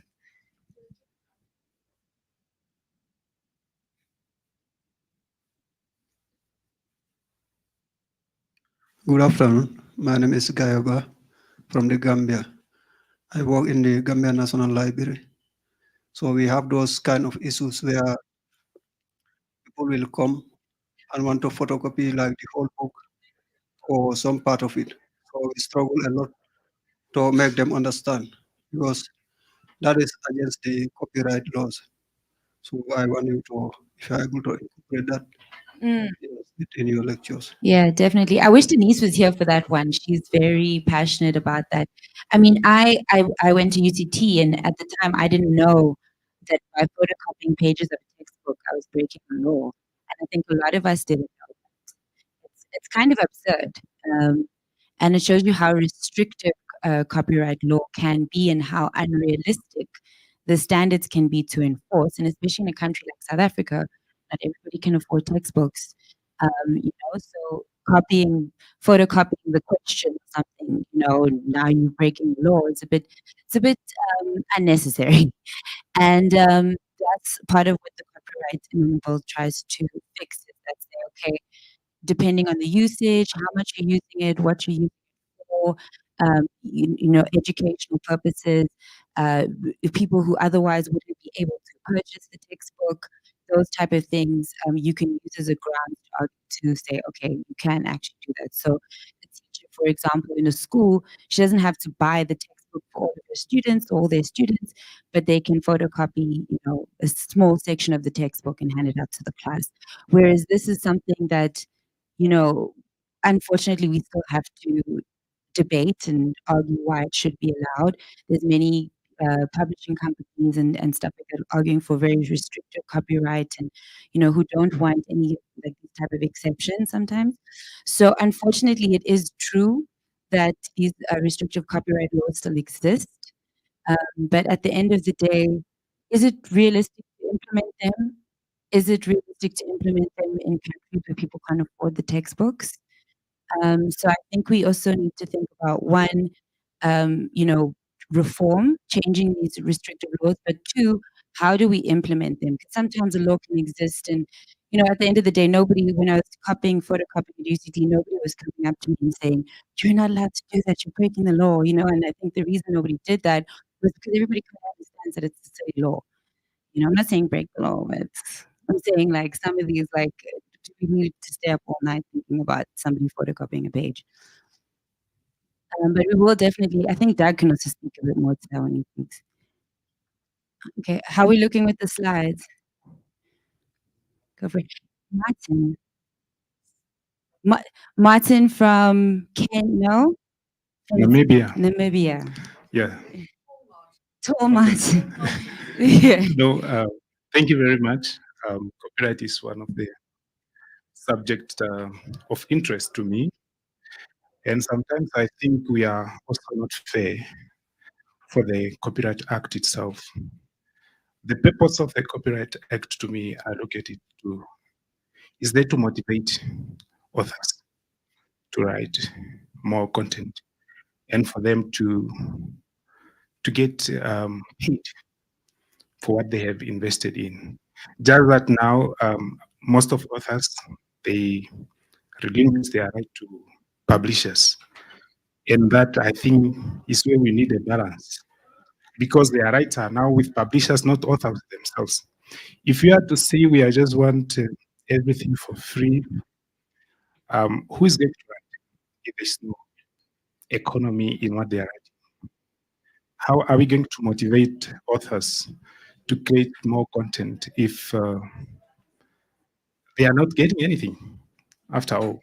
To me, it's a balance, but it's a difficult balance to free access and also to make sure that other people get appreciated and continue to create more work, because that's the essence. It's not really to be restrictive. That's how I understand it. Yeah. Definitely. I mean, what you might find, and I don't think it's going to happen here because, we're all kind of like-minded and it's quite a focused thing. This conversation often becomes quite heavy because there's all these kind of legacies and histories of exploitation or lack of access. So there's this very real things that happen based on these laws, whether it's not being able to earn a livelihood, whether it's not having access to education. Like these things are quite heavy, and a lot of the time it's also distorted. For example, the way it's framed sometimes is that authors, could lose out because the fair use and all of that. But you technically, nobody can just copy your full book and distribute it. It's maybe like referencing a section. They can't compete with you in the marketplace and all of that. So technically, you should still have your earning rights. The issue that the bill's trying to solve is when it comes to the regulation of that income that is coming in, which has historically been appropriated largely by the intermediaries, who often don't pay, a fair share out to authors. And a lot of people don't understand when you say copyright, it doesn't mean the creator automatically. It means the person who owns the copyright. And we live in a time where a lot of the time people who own the copyright are not the creators. So we always have to be mindful of that when we read copyright law. When you talk about the copyright owner, you're often talking about a big major label or a big publisher or, often monopolies as well. And they often, function in a way that's all about profit, and they don't kind of think necessarily of the greater good or of the full picture. So that's also why you need laws and regulations. And I definitely think, it's not even thinking, it's global precedence that, if we have a kind of sharing economy that also respects your right to earn and your right to own, but at the same time acknowledges that there's certain limitations and exceptions on that, where sometimes we might need to share, whether it's for learning a new COVID vaccine or whether it's for making sure that children in low-income schools get education, there are exceptions to strict ownership, and it does still actually benefit the creative community, because if we have a thriving society and a thriving economy, at the end of the day, it all feeds back. Okay, how are we doing with the slides? We good? Oh. I mean, I think we could start either way. Do you want to go for it, Doug? There's them. Just a quick comment. As Wikipedia editors, sort of one of the things that typically drives a lot of us is the creation of derivative works. We really sort of want to populate articles with illustrations, with photographs, with graphs, all sorts of things to better illustrate the article so that, you know, people can better understand what's in Wikipedia or that particular part of Wikipedia, right? And I'll talk a bit more about sort of one aspect of it and how I got involved in this and how Wikimedia South Africa got involved in all of this. Panorama. I'll talk a bit more about that later. But in terms of sort of what really drives like me as a Wikipedia editor, and I know a lot of other folks, it's more broadly this general concept of derivative works and the right to create derivative works. And what that is new works based off old works. So you got, like, let's say, for example, there is a famous painting, and we want to cover that famous painting on Wikipedia, right? We want to sort of illustrate the famous painting in the article so people know what they're talking about. And then we need to know sort of, okay, what are the copyright exceptions that respect the rights of the artist so they maintain their copyright and can maintain the right to derive an income from their work, but that also serves the public interest, knowing what the article is about. There's a whole sort of side argument sort of arguing that the existence of the article and sort of the painting there acts as advertising for the artist's work as well. That's a side issue. But generally what happens in most countries is that they got sort of copyright exceptions which say, like, it's you can't use this work, the copyright still in effect, with some exceptions, and these exceptions usually are X, Y, Z. So for example, in the Wikipedia world, we generally make sure it's a very low resolution version of the image so that you can't replicate it. It just gives you a basic understanding of what's been talked about, that sort of stuff. Editing Wikipedia does generally make people quite expert at the practicalities of copyright law, especially in their own countries, because we're sort of really driven for that sort of illustrative stuff. Or for example, you want to make a graph, you want to make a derivative of an existing graph. So you're making a new work out of an old work, sort of new creativity out of old creativity. That's a different story as well. Okay, awesome. So I think we can start without the slides. There are a few images that I ideally wanted to show. So let's see if that counts. But I think let's start. So Recreate. Recreate is an umbrella civil society movement that is focused on copyright advocacy, as well as the broader kind of push for access to knowledge and access to information. So when we're not kind of bogged down arguing about fair use, like in circles, we do sometimes try to get involved in broader discussions that have to do with, you know, what should be the right to research? When should you be able to access critical data? Or when should you be able to kind of access certain things? So we do want to be part of broader conversations, but we primarily focus on copyright advocacy. And there's a number of different organizations that make part of Recreate. Wikimedia South Africa is a founding member. It was founded, Recreate, in 2018 when the bills had just kind of started drafting and going through the process. And a lot of organizations who were interested in the bills realized that there was misinformation essentially being peddled by the industry. And that, you know, this important legislation was kind of getting lost in the confusion. And they came together and they formed this coalition, and it's grown now. It's got the biggest teachers union in the country, SATU. It's got the biggest workers union in the country, SATU. It's got our comrades, Blind South Africa, who are always leading us when it comes to holding the government accountable. We've gone with them to the Constitutional Court, to the High Court. Last Friday, they what do you call it? They filed a court ruling, court interdict against the president for not signing the bills because they had already been granted a 2-year time period that the president has to sign the bills because they took the government to court, the constitutional court, and got the bills ruled as unconstitutional because of the way it deprives visually impaired people and other disabled peoples from education and information. So they are really leading the charge when it comes to holding the government accountable and holding a fire under them to really kind of push this. Because things can often get delayed and sit on. So we do have a lot of that impetus thanks to Blind SA. We also have South African Actors Guild. It's the only South African Actors Guild in the country, and they have a strong interest in the bills because obviously there's the Connected Performance Protection Amendment Bill, which is very important for creatives, but it's linked to the Copyright Amendment Bill, and it only becomes really effective once the CAB is passed. So they have a lot of interest in that, so they can finally get their legally mandated royalties and equity, and they have a lot of interest in being part of the process of regulations and stuff. So they're also part of Recreate. And then we also have filmmakers, we have academics, a lot of people who are involved in talking about these things on an institutional level. And it's been really great because what happens is that this coming together of different parts of society, including expertise, means we all get to inform each other.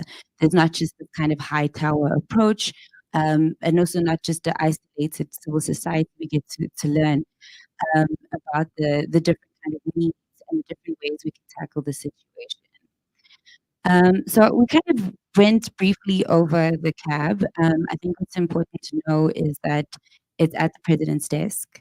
It literally just requires a signature, and then it will go into, well, it will be passed, and then it will take at least 2 years, probably more like 3 or 4, to draft regulations and for it to actually be officially into law and being used.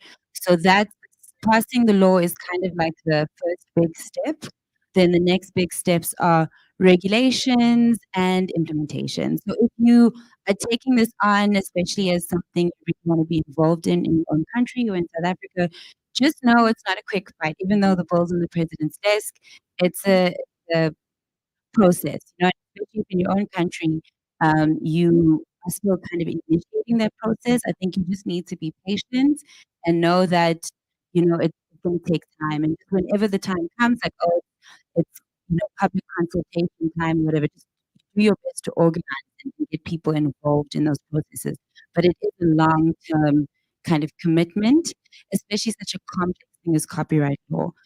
The other thing, I think those are the main things to know. The bills, when they originally were passed in 2019 to the president's desk, went through one round already. There was a lot of pushback from the industry. There was intimidation. We even had executives from Hollywood and stuff sitting in our parliament threatening to sanction our country if we pass these laws. So that's how you know how contentious they are, because we built some histories of certain structure. So whenever that status quo is threatened, a lot of people who believe that they're gonna lose out on a lot of money or lose out on a lot of profits are gonna push back. So that's kind of a natural part of it. But you need to stay focused on what you're doing and essentially what you're focused on, which is access and all of that. We try not to get too involved in first because it can get like that. They get really dirty. We've been called the dark force because we had like funding from a big tech company at one stage. We don't have it now, but when that happened, we were like, we're agents of Google, and it's like we're literally a civil society coalition. But yeah, so currently the bills are hopefully going to be passed soon, and we really want to start focusing on regulations. But at the end of the day, it's still a matter of putting pressure on government and letting them know that we're here, letting them know that a civil society coalition of all these different organizations exists and wants the bills to pass. So I'm not going to go too deep into what's in the bills.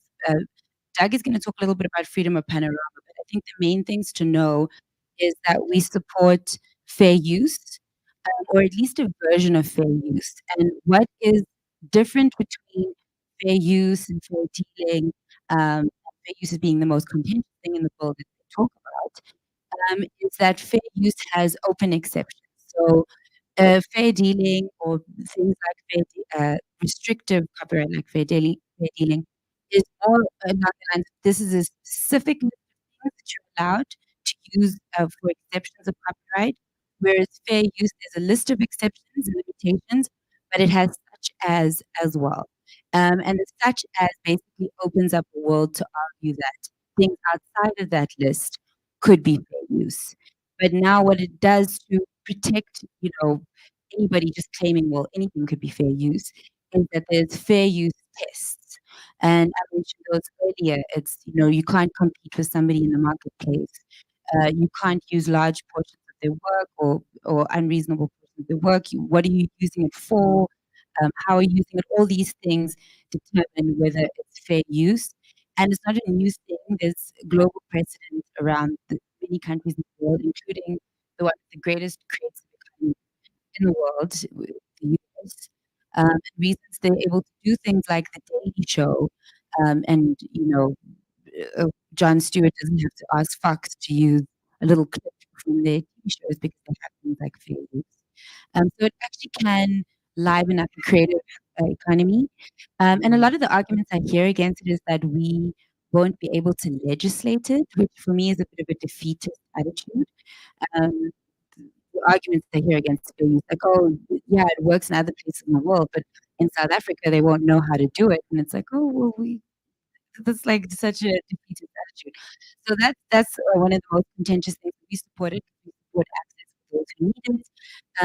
And we support also future-proofing our copyright. Look how long this took. If you have extremely restrictive copyright, you're not preparing yourselves for the future. So what happens is you kind of now some technology comes or whatever, and now your copyright doesn't allow for your sectors to use it because it's too restrictive.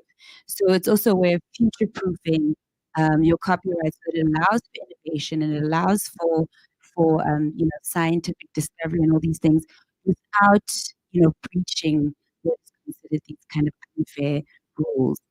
Then, very importantly, we also support regulation of the creative industries, musicians getting fair royalties, intermediaries being regulated, the film industry being regulated, just in general, more rights for creatives when entering into negotiations. So we always, slogans often include fair royalties now, because that is also a critical part of the bill. I'm going to let Doug give a more deeper explanation of freedom of panorama because that is very specific, especially to the Wiki community, and is actually one of the main reasons Wikimedia got involved in copyright reform, and why it's so key for the CAB to pass for Wikimedia in South Africa. So, Doug, do you want to come up here?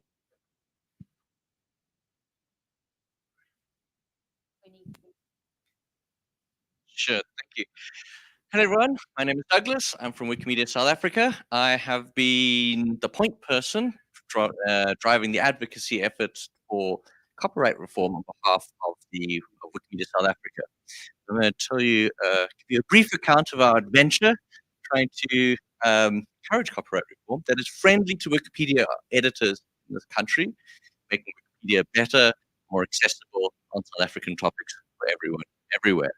How did we get started on this? So back in 2012, the first thing that we as a chapter did to sort of aid the growth of Wikipedia in South Africa was host an event. and we decided that event should be a Wiki Loves Monuments competition. It's a photographic competition inviting people to take photographs of monuments for use on Wikipedia. We decided that we wanted to celebrate the whole of South Africa's history and past. And that included our recent past, the struggle against apartheid, right? And so when we launched the monuments competition, the photograph competition, we were sort of encouraging everyone, go out, take photographs. Yes, the old monuments too, the new monuments, definitely please do that. Very quickly, however, we learned that we could not do that. One of our members, turned out very correctly, pointed out that, no, you cannot take a photograph of a built monument because we do not have something called Freedom Panorama. What does that mean? I don't have the slides yet. So imagine, if you will, a photograph of a statue. There's a statue 2 blocks in that direction of Nelson Mandela at Nelson Mandela Square. Let's say you take a photograph of that statue. It's recently built, celebrating a national icon, and you wanted to upload it to Wikipedia, as let's say part of Wiki Loves Monuments. We will delete it. We will have to delete it. We have deleted literally hundreds of photographs like that. Not only that, the photograph of the building itself, the facade of the building, outside of it, we will delete that too. We have to. And the reason why, because we don't have freedom of panorama. Now, obviously, this is very depressing for us. We made a resolution 2 years later to, and I'll tell you why we need freedom of panorama and why the status quo exists just now. But before that, a bit on how we sort of started on this adventure. We then decided that we wanted to advocate for change. We had no idea how to do that. We eventually found Recreate. We managed to get a mandate from our community, the South African Wikipedia editing community, to pursue this, to advocate freedom of panorama. How does freedom of panorama fix this problem? The freedom of panorama refers to a certain legal concept, a clause, an exception to copyright law. And the reason why this is needed is because when you take that photograph, let's say that statue of Nelson Mandela, or that photograph of that famous building, that architectural edifice, the copyright, like even if you're the photographer, there's sort of 2 layers of copyright ownership. There's you as the person who took the photograph, and then there's the copyright holder of the object that you're photographing, whether it's a statue, work of art, the monument, like the building. You would need to go and get permission from the architect, the owner, the government. We don't know. It's not very clear. It never is. And quite frankly, when you do ask people for permission to take a photograph, to share this photograph with people, they think you are crazy. They think this is nuts because obviously they install these works of art in public spaces, keyword is in public, for everyone to enjoy and to share. So it seems mad that you got to ask for permission for this. But in many countries, they will sue you, like in our friends in Sweden. Someone took a photograph of a fountain in Sweden. The museum that owned the fountain, this was a fountain on the street in a public space, took that photographer to court, sued him, and won. Luckily, Wikimedia Sweden was defending that person, was able to pay the penalty on their behalf and represent them in court, which was not cheap. It was like, I think it was like 5 million rand or something. It was a lot of money. I need to look it up. Yeah, it was millions of krona, Swedish krona. Either way, that was quite a warning for us because in our context, when we explain the story, people are like, and they tell us, this is crazy. Obviously, you can take a photograph and share it with people because it's actually in a public space. This is what we want. The owners of Nelson Mandela Square clearly installed that statue so that people can stand in front of it and take pictures of themselves of it and share it with their friends on the internet. But when we tell them, like, look, in Sweden, this happened, and we got the same legal situation here in this country. Our copyright law hasn't been meaningfully overhauled since 1978. That law is older, a lot older than I am. And if you read the law, it's basically designed for like television networks and signals, because it turned out back in those days, South Africa, like television wasn't even common in those days. That's just like the mindset there, let alone the internet. Our freedom panorama fixes that problem. It adds this exception that says public works, it uses the term public works, to be more general. So they're not only talking about artwork, but also things like buildings and maybe infrastructure. But it says public works located in public spaces, obviously, are exempt from copyright so that people are free from being litigated. And there's a history to Fine Panorama. Actually comes from Austria. What I believe you're familiar with. Siski. Austrian law comes from the 1800s. Artists in Austria used to make a living by painting street scenes and then selling those paintings in postcards. And obviously, there was some commotion at one stage where owners of buildings were taking starving artists to court for doing this, and the government decided this is nuts, this is crazy. They invented the concept. And this has since been adopted by more and more countries around. And we, the Wikimedia community, feel very strongly about this because we really want to be able to illustrate Wikipedia articles with images of these public works, these public spaces, these public monuments to the benefit of everyone. Yes.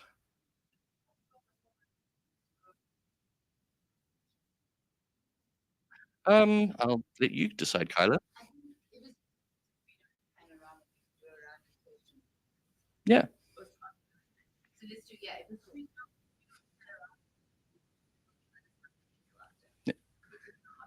So now I'm curious about that. Statue, for example. Yes. Not in a statue. Just restart your question with my. Oh, sorry. Yeah, so I wanted to ask is that the fact that something may be for public use and public consumption doesn't mean it's necessarily in a public space. So Nelson Mandela Square is not a public space because they have the right to reserve who can come in and not, and therefore that takes away a public space like on the street. So in that particular aspect, how do you navigate that then? That's a good question. That particular example is a bit more of a gray area because you're right in the sense that it's not it's not publicly owned. It's not like municipal space. But however, it is public in the sense that it's open to the public, even if it is privately owned. Like you can walk in there. You can walk in there from the public. There's no gate preventing you from walking in that space, right? They clearly want the public to go in there because otherwise they can't shop in the mall. They'll sort of kill their whole business model if they didn't. That is sort of a more gray area, that particular example, because you're right, you can't just walk into a gallery, like a private art gallery, and start taking photographs and claim it's a public space. No, you can't do that. The law just says absolutely no. Like Freedom Panorama does not cover that. The Freedom Panorama clause would be sort of more in mind for, and like an even better, clearer example would be the Nelson Mandela statue in front of the Union buildings in Pretoria, which is a true public space. So I suppose I picked the local example because it was local instead of it being the best example. That is a bit of a gray area. You could most probably get away with it because it is essentially public in the sense it's open to the public, but you're right, it's a privately owned space. So they do have right of reserve. So good question. It does highlight that kind of ambiguity. But I do want to sort of move on a bit because I do want to sort of, yes.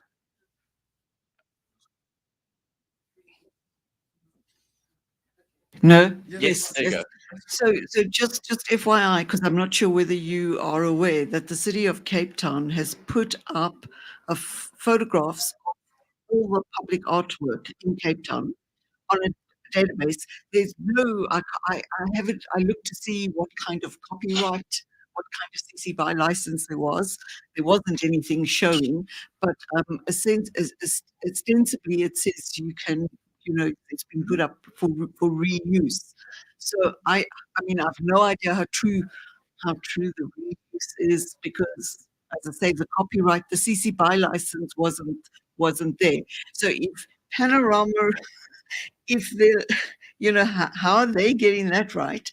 If there isn't that if we don't have that clause. Sorry, it was when I saw it, I mean, like, okay, and.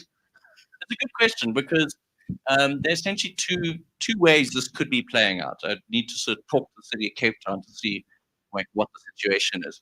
I've got two theories as to how it could be done. Either the City of Cape Town could know their rights and know copyright law, and they could have decided to release this material which they own under a Creative Commons license, in which case we're all free to photograph it and we don't even need to worry about Freedom Panorama in that case, because they've already released it, right? You don't need to go to them to ask them for permission. Or, and I suspect this is the more likely case, knowing government officials, they have no idea what copyright law is all about, and they've just kind of released it, and under the expectation that because it's in a public space, it's a reasonable expectation, people are going to take photographs of it and share it and not worry about it because that is what normal people do. However, in that case, we as Wikipedia, we can't accept it. Additionally, we would only be able to accept it into Wikipedia, even if the City of Cape Town released it under the Creative Commons license, if we had proof from the City of Cape Town that they'd released it under that license. Otherwise, like the editors on Commons and Wikimedia Commons are going to see like, oh, South Africa does not have Freedom Panorama, and I don't see any evidence the city's giving it to them, to the photographers. So no, ban, can't have it. So you see, like this is how we sort of tied. It's because we as a movement, we purposely take the strictest possible interpretation of copyright law possible to protect artists and authors and owners of copyright material, their rights, but also to protect ourselves from litigation. That's why. But long story short, so I do want to sort of wrap up here. I'll take one last question before I end off. But before I take a last question, we joined Recreate. We sort of got on the movement to implement a Freedom Panorama clause to the Constitution. Oh, I think we got a photograph in here, don't we? Let's see, go back down. Yeah, you'll see a photograph. There we go. This is a great example, right? So this photograph lives on Commons rights now. I can put this photograph on Commons, no problem. That's the statue of Nelson Mandela in the background there. Yeah. I had to censor it, right? Union Building's in the background, no problem, because the copyright has expired. That building was built in 1910. So I don't have to censor out that building. That's fine. If, however, they built an extra building there, or somewhere in the background, I would have to censor that out too. Otherwise, the admins are going to come and delete it. People in the photograph, well, that's personality rights, totally different area of law, an issue, and clearly we all gave our permission to be photographed because we're the subjects and all that. And we're holding up banners saying, Rama now. Yeah, and I'm the author of these banners. This is another important thing, because copyright exists on these banners. But since I'm the author of these banners, I wrote these banners, I chose to surrender my copyright to them when I uploaded the photograph. Oh yeah, that's right. Yes, you did. Yeah, Kyla, I assume you also surrendered your copyright to it. Is this a correct assumption? Thank you. Yeah, so we managed to get a clause drawn up that gives us both rights to Freedom Panorama for exterior areas in South Africa, as well as interior public spaces as well. All public spaces, got to be public, for both 4 types of art, whether like flat or 3-dimensional, etc., etc. Now, the bill has been sitting waiting for enactment since 2018. I've got a page on Meta all about it. It's a long saga. It's the longest waiting bill in enactment currently, right? It's like the oldest by far. Yes, Ziski. And I'll hand the rest of my time over to after Ziski goes. Can you tell us more about what the tactic is for the president to be sitting on this bill for so long? Are there other pressures? Is there a reason that it's not, there's no incentive for him to actually sign it? Like, are other people still lobbying him who are maybe in opposition to what the bill currently contains? I feel like Kyla's a better person to answer this question, but to the best of my knowledge, I mean, there seem to be pressure groups who do not want the bill to happen. They're definitely rights holders or right-holding organizations, which are large private conglomerates, which benefit from the status quo, and it benefits them greatly just to keep things as they are. So the longer they can scupper the bill and stall it, better it is for them. Whether the president is, complicit in sort of is complicit in sort of being subject to their influence. I don't know. I have no idea. Kyla, what are your thoughts? Actually, this is a great segue for you to take over from me. Yeah, Oh, sorry. just something very close. Thank you so much, Douglas. I remember you came on Wiki Africa Hour to educate us on some of this, but then I had not explored what the situation is like on ground until 17th of March last year, where the freedom of panorama was revoked in Nigeria. Yeah, in fact, the Wikimedia Nigeria is interfacing with the government to tell them the implications, how this could, for instance, affect tourism. In a situation like this now, because we have Nigerian creatives, there are a lot of TikTokers in Nigeria, for instance. So they are trying to navigate this. And the only thing that makes sense is the application of de minimis. Yes. Exactly. Now, do we, is there a way we can localize that, what it covers? Or do we just, because I'm sorry to say, the governance structure in Africa is very tricky.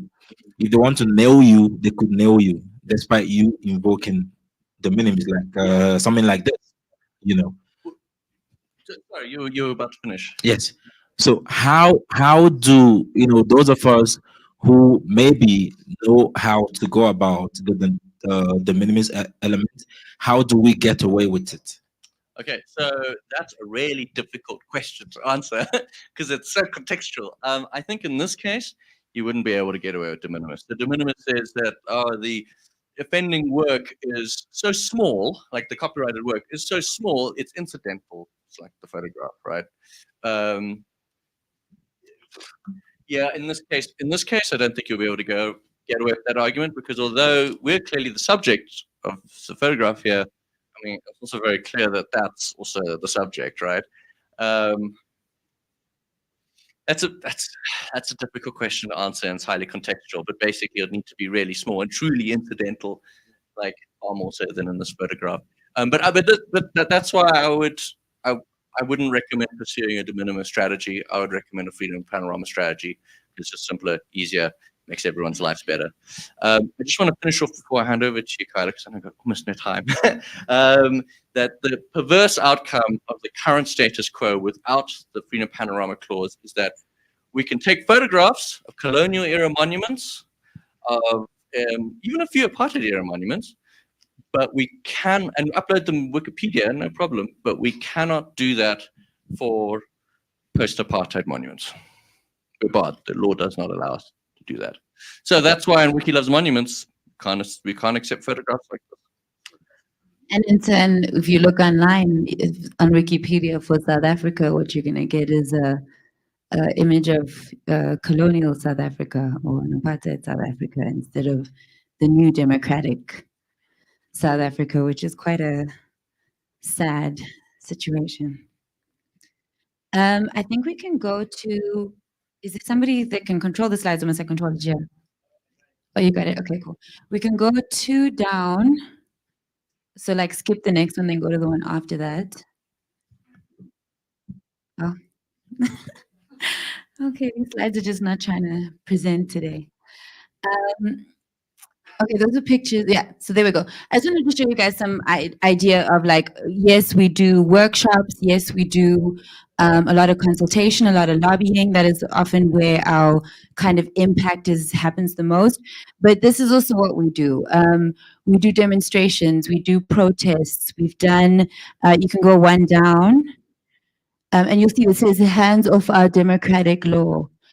We did a concert for Human Rights Day in support of the Blind SA March, showing that artists are supporting Blind South Africa's call for copyright reform.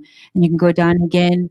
Those are just examples of workshops and consultations. Obviously, COVID, everything was online, and we still kind of do everything online right now. But we've also done physical activations because a lot of it is getting people to understand and know what's going on and repeating the same things over and over and over again. That is a big part of it. And sometimes you got to take to the streets. But you obviously have to be strategic when you do that, and you got to make sure it's for the right thing, or the right pressure point. So those are all parts of it. It is a movement. You can go down again. So I just want to go through these quickly before, I know we don't have a lot of time, so I'll do it really quickly. But these, and it's also on MetaWiki. We have a lot of our lectures, a lot of stuff, and I know Saskia needs to send you those.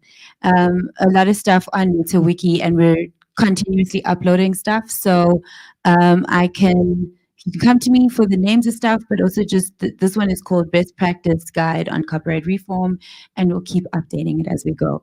So first and foremost, what has brought us all together? We all have a human rights centered approach to copyright, whether it's access for people with disabilities, whether it's access for education, whether it's creatives receiving fair income, whether it's we should be able to tell our stories and access our archives for public good. All these things have at their core a human rights centered approach. And I think if there's anything that you would say, what binds Recreate together, this really random group of organizations, it's that we all have a human rights centered approach and access to knowledge approach. Cross-sectional civil society participation. So with something specifically like copyright that is so complex, affects so many people in so many different ways. I spoke about this a bit earlier. It really helps. We've got our experts who sit in academic halls. We've got our people on the ground who can tell you what it means when you don't have access. Blind SA calls it the book famine.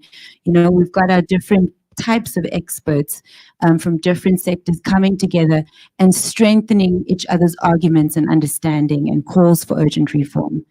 Education and feedback, so important. You might think you know everything, but you don't know everything. You constantly have to check in. You constantly have to talk. As much as we're educating, you know, people about copyright, they're educating us by telling us what their experiences are, by telling us what their understanding is, by telling us what their needs are. So that is a constant process, and we're constantly updating. Sometimes we do a workshop because we just wanted, you know, help, but there's a group or organization that is interested, and we realize, well, actually, you guys actually should be part of Recreate. Well, you guys actually should be have a deeper level of involvement, but we wouldn't have gotten to that point if we didn't, you know, make the step to actually just talk to whoever's interested, because we've kind of positioned ourselves as, if you want to understand what's happening with copyright reform, you can speak to Recreate. And again, we try not to get involved in the nitty gritty. We try not to, because it can get tense. The us versus them, who's for copyright, who's against the cab. It can get a bit intense. So we try to stick to the higher road, stick to the facts, stick to, you know, this is the purpose of why we want these reforms. We're not even anti talking about fair use, for example, but if we're going to talk about other reforms, then are we doing the things we need to do with those reforms? I mean, we're being honest about what those reforms mean. Participation in the legislative process. This one is extremely key, and sometimes can be more key than anything else. Often we've had to kind of let everything else fall while we focus on lobbying that particular department or particular individuals who need to know what is happening with copyright reform. They need to be passionate about it. They need to know that there's civil society who's very invested in these bills passing. So that is really important. And we also position ourselves so that we can do a consultation with the EFF or with a department representing civil society sectors, telling them, okay, this is what the copyright law is, and this is why we support it. Because at the end of the day, even though they're the ones, they're the key decision makers, a lot of them are new to these because administrations change, you know, and a lot of them, their views might come from conversations that aren't fully based in fact. So we have to sometimes go in and step in and intervene and say, guys, this is why this is important. Just so you know, we've been here for many years. Welcome to the party. This is why we need you to pass this. Targeted media and social media campaign. Obviously, you know, this is the era we're in. A lot of information comes through social media. have something so complex like copyright, you have to have your like little explainer videos, your explainer photos and everything like that. Try and make it as easy for the public to understand it as possible and in a language and way that relates to them, that makes sense to them. So if you're talking about musicians, you're talking about royalties and so on and so forth. So that is also on MetaWiki. Please do feel free to come up to me or Doug and ask any questions about this. We see this partnership with Wikimedia as a long-term thing, sharing information. Even once the bills are passed, we're talking regulations, we're talking implementation, we're talking access. So yeah, please do feel free to come ask any questions. Thank you.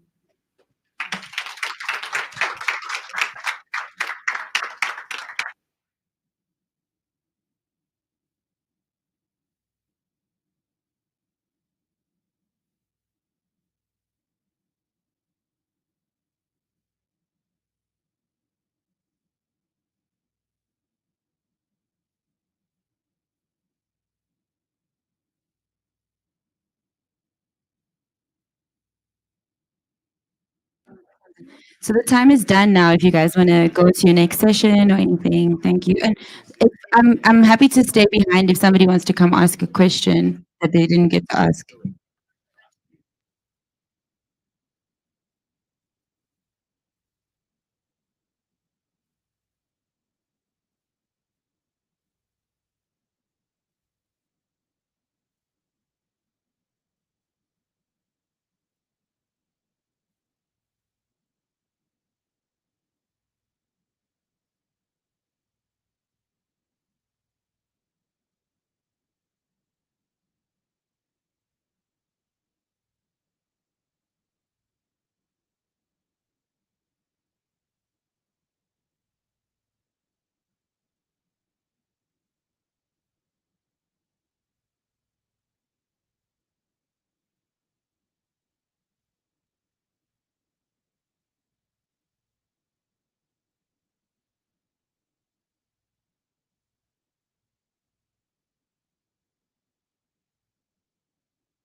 Oh yeah, yeah. 'Cause we do so many activities. Yeah, Like it's lost. I think I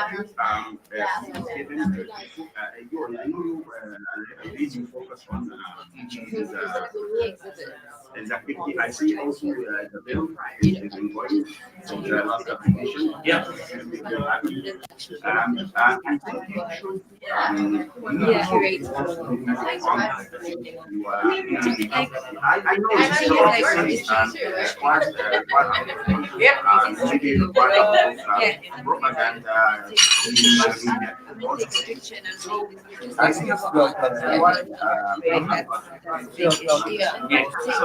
I don't know how I feel about people saying at a gallery. Like, take but yeah, let me text. Let me text. You're gonna highlight it. I understand. Yeah, that's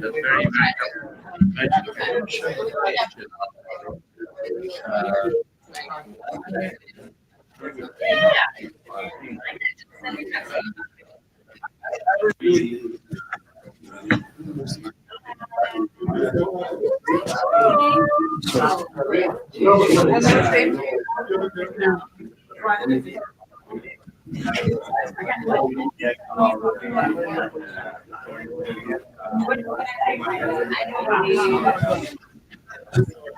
Yes.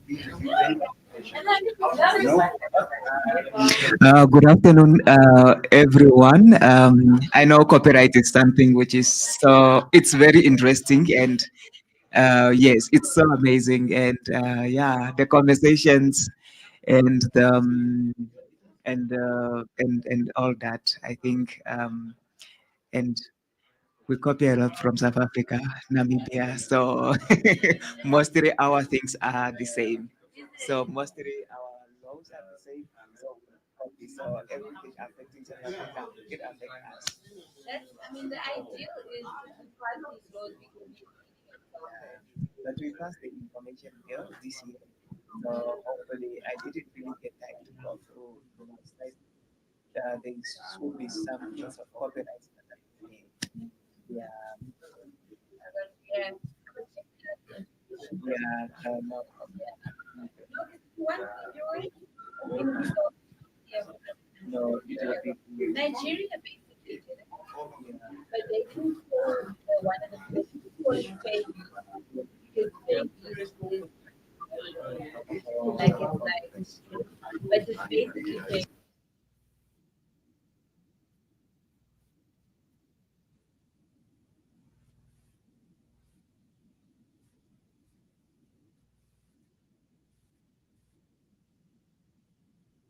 Yeah, so I think it will be fine if we can start right away because it's already 3 o'clock. I think we are not really going to take like a whole hour.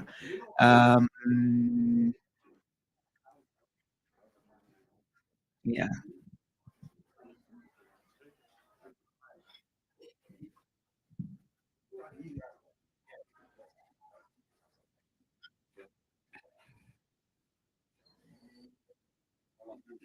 Okay, so I have what? I have I feel librarians coming in.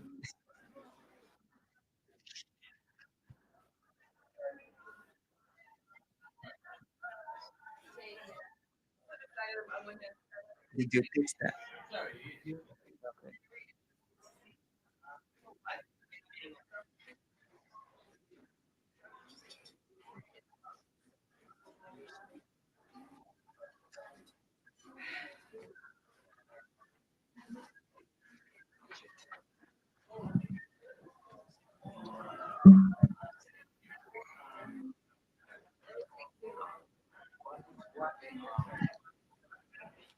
One minute.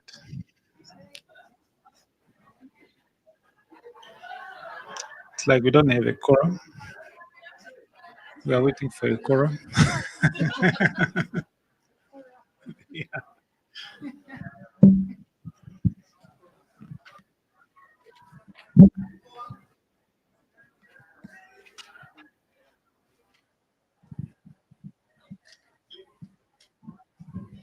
All right, so my name is Martin Ipangwa, and I'm with Martin Shikoha. Um, we are two librarians from Namibia. So we are going to give a presentation on librarian at the forefront, establishing the Wikimedia Community User Group Namibia.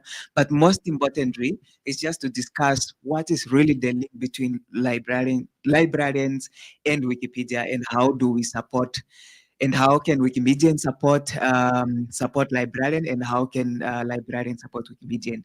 But I think most of us that are here are librarians. I see a South African librarian, South African, Uganda, Zimbabwe, and I think we should have people online that are joining us.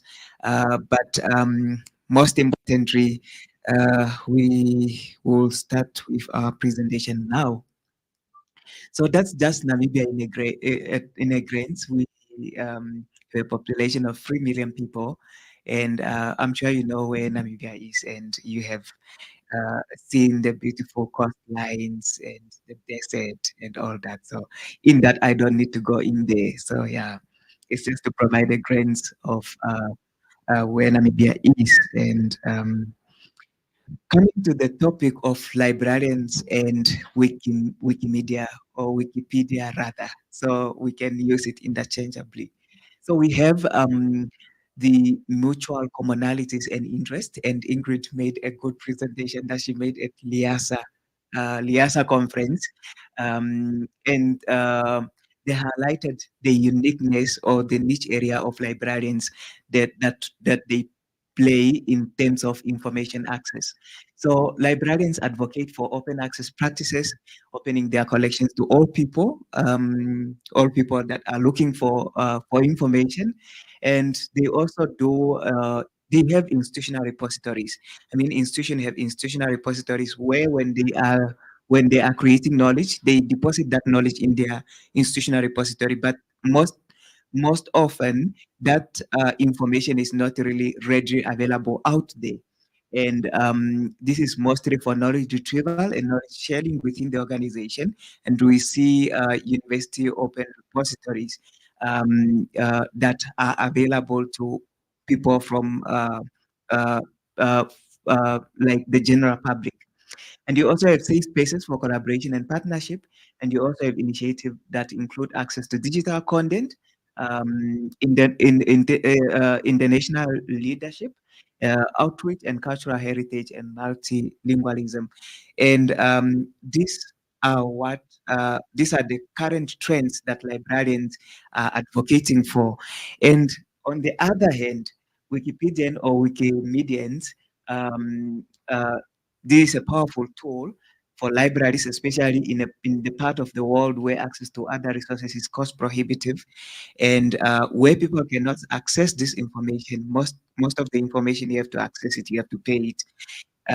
But then with Wikipedia is the online encyclopedia that people can use. And Wikipedia is a tool to drive societal impact and equity, diversity and inclusion, and saving our languages. These are topics that have been circulating within the whole conference. And also we talk about critical digital information literacy skills. The issue of this copyright that we are talking about, when we engage people how to work on Wikipedia, or how to contribute to Wikipedia, or or teach them about critical digital information literacy or media literacy. We talk about the issue of copyright, and these are the commonalities that when we talk about librarians and we talk about Wikimedians, these are the intersection that that that that uh, that touch across libraries, and also Wikimedia Foundation. So yeah, here we are. This Wikimedia is a group Namibia. This when we started. So we started 22nd of June 2022 with awareness activities. So when we started with a group of 30 young people, and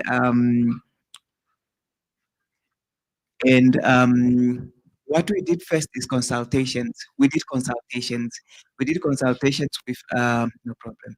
We did consultation with Minister of Education, but mostly the section for libraries, and We also had consultations with, with different libraries such as Kute Library for partnership.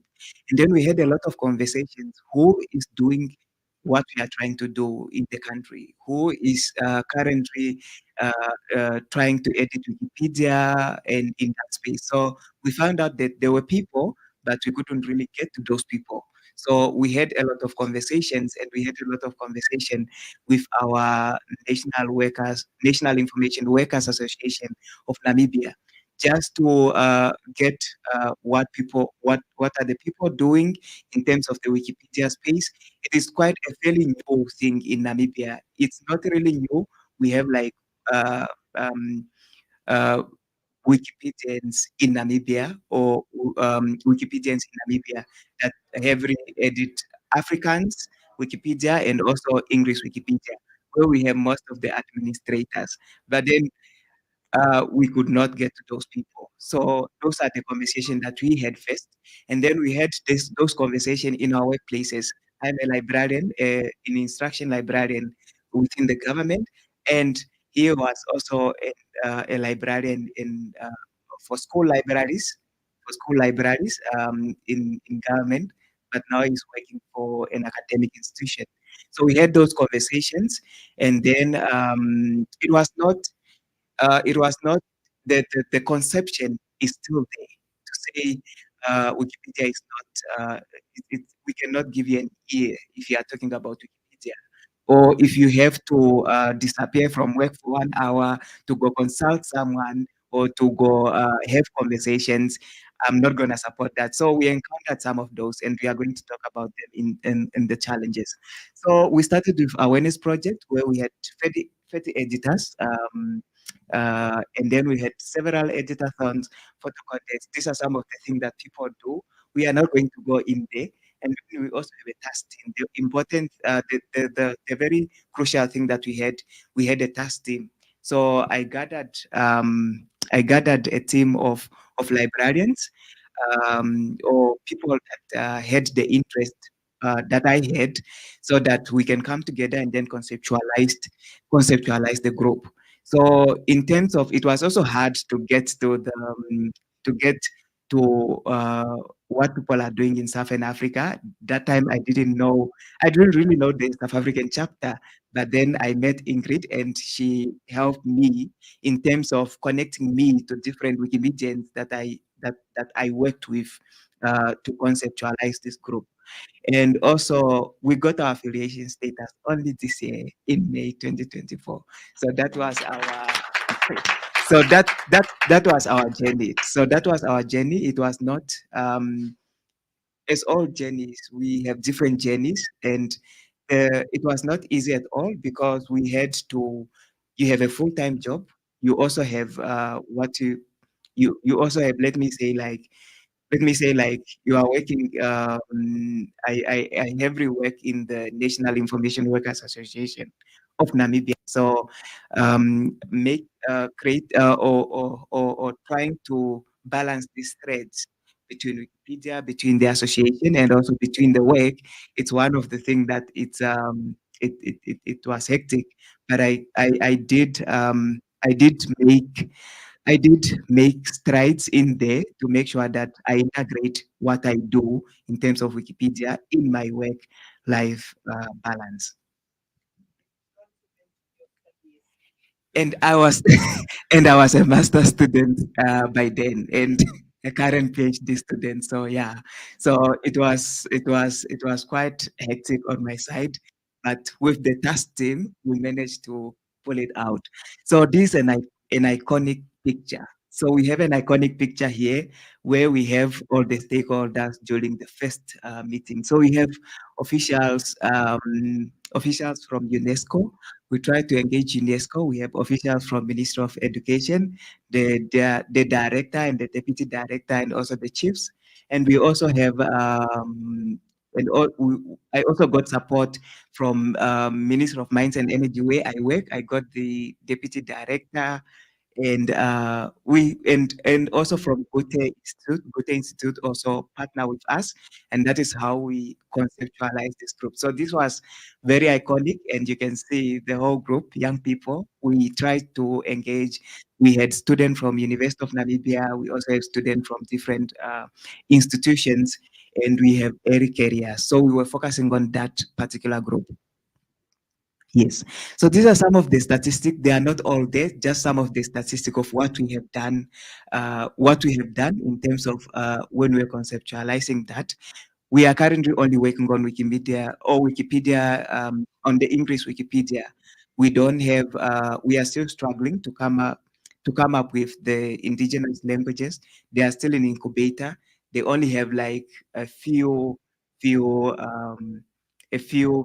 edits. Let me say the days of the month. I mean the days of the week, the month of the year. Those some of those basic things. So this is some of the unique area that we can focus on, and it's something that we are looking forward to.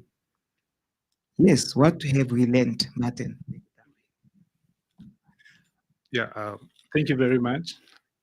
I think you just forgot to mention to the audience that we met at the university 2015, and we are in 2024, so we are still together.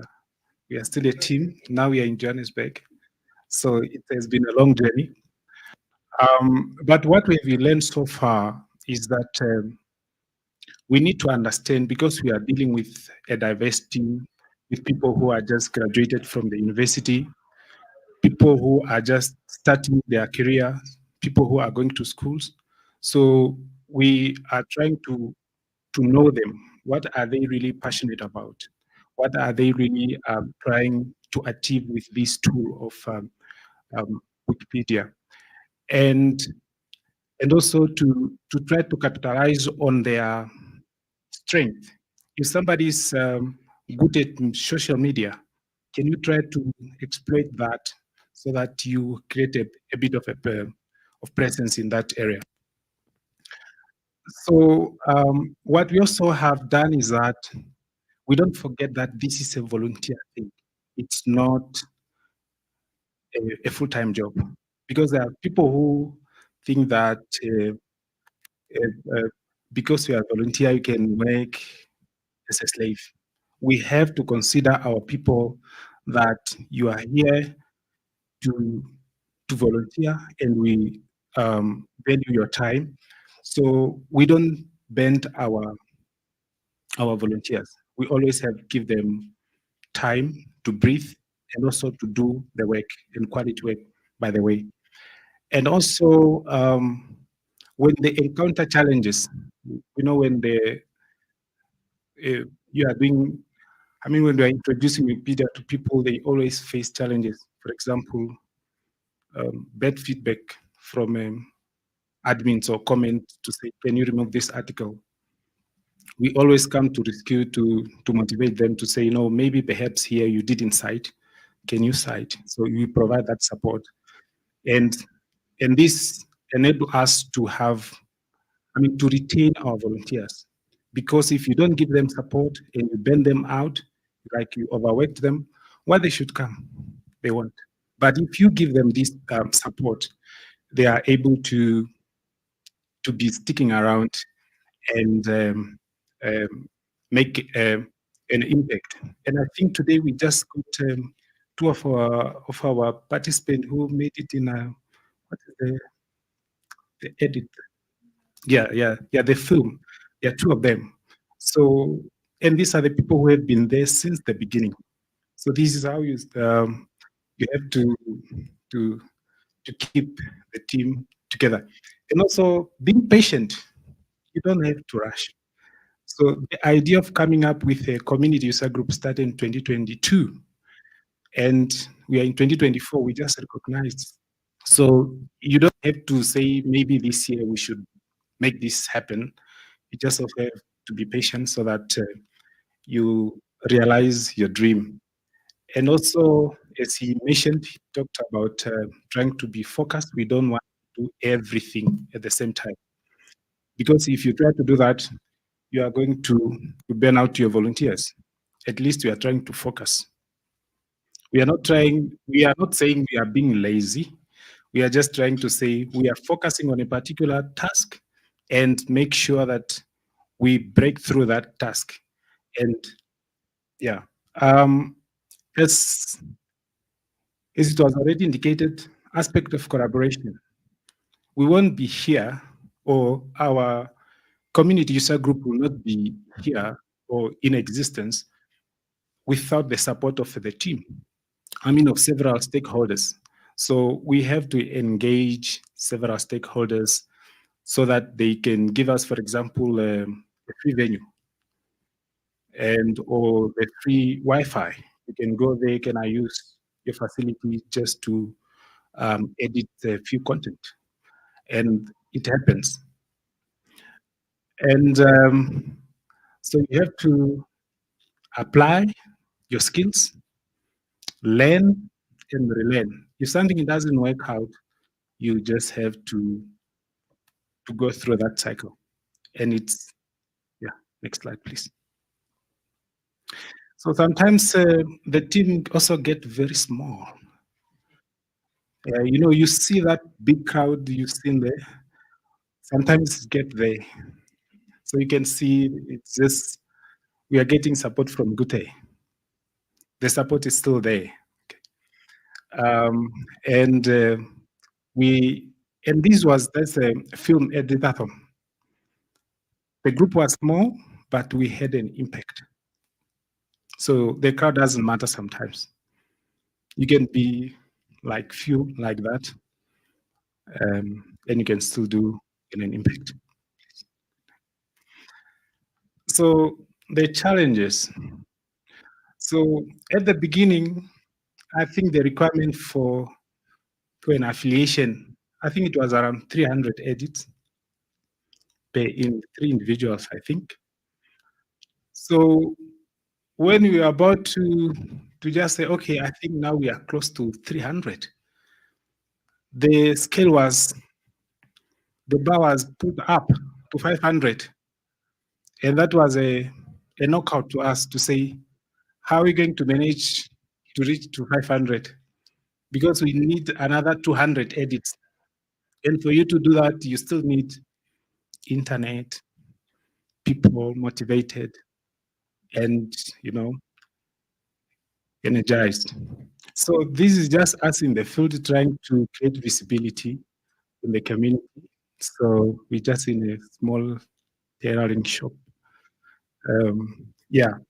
So the other challenge that we are still facing is diversification. Namibia is a wider country, and you realize that you didn't include all the ethnic group in your wiki community, in your user group. So you want to accommodate everyone in that. And also, it's also like, it's mainly young people. We also want elder people in our team. It's mainly young people, and that's one of the challenges that we are facing. So, and the other aspect, it's a very vast country. We are scattered around the country, and to reach each and every corner, it will require resources, and it also require a lot of sacrifice. We have done a lot of sacrifice to reach at this stage. So some of those are the challenges where we have faced. So next slide, please. So where to from here, colleagues? I don't know what you are thinking, but libraries and Wikimedia foundations or Wikipedia present a niche area, or they have a lot in common than differences. They are all advocating for free access to knowledge and all that. So what you're trying to do here, or from here, we want to make sure that the conversation of libraries continues, and it's already existing with IFLA talking about preserving our indigenous languages and cultures and so forth. And we hope that librarians, medias in Africa, those who are not librarians here, in your country, I think they should be librarians. If you're a librarian, you must, work together. We have a lot to collaborate on and to make more a sustainable future in this field. So, yeah. In short, that is our journey we have taken, and we are open to, like he mentioned, I work in the academia, and I'm looking forward to how to integrate Wikipedia in an academia environment. I want to get that practical experience on how to do it. And let's have the conversation going. Martin, do you want to say some last words? Yeah. Okay, so thank you very much. Yeah, so this is a call to action in terms of libraries and Wikipedian or Wikimedians rather in Africa. So what should we do then? So as he just mentioned, we should come together. It can be terrifying for librarians at sometimes. There's a lot happening in the space, and when there's a lot happening in a space, you hear Wiki Love Africa, you hear Wikisource, you hear Wiki this, Wiki that, Wiki that. So it can be terrifying sometimes to us as librarian, and also it just require that further conversation, further engagements, and assistance where needed. So we are ready for collaboration. If you or for talk of this nature, or how can we help each other, how can we help our libraries in our communities, how can we reach to the people, and how can we build this community. So this is really our call to all librarians and all Wikimedians out there. I know you are doing very great in that space. Colleagues in different countries, they are doing quite a lot in their country in terms of libraries or Wikipedia and this support. So yeah, who knows? We might just meet each other in Mexico next year. So yes, this I would like now to invite questions. You can before the questions, those are our social media handle. We are still trying to shape up things. We are not yet there. So we are still trying to shape up things and make sure that we shape up. So I would like now to give a chance for questions. If there are questions, a comment, or yes.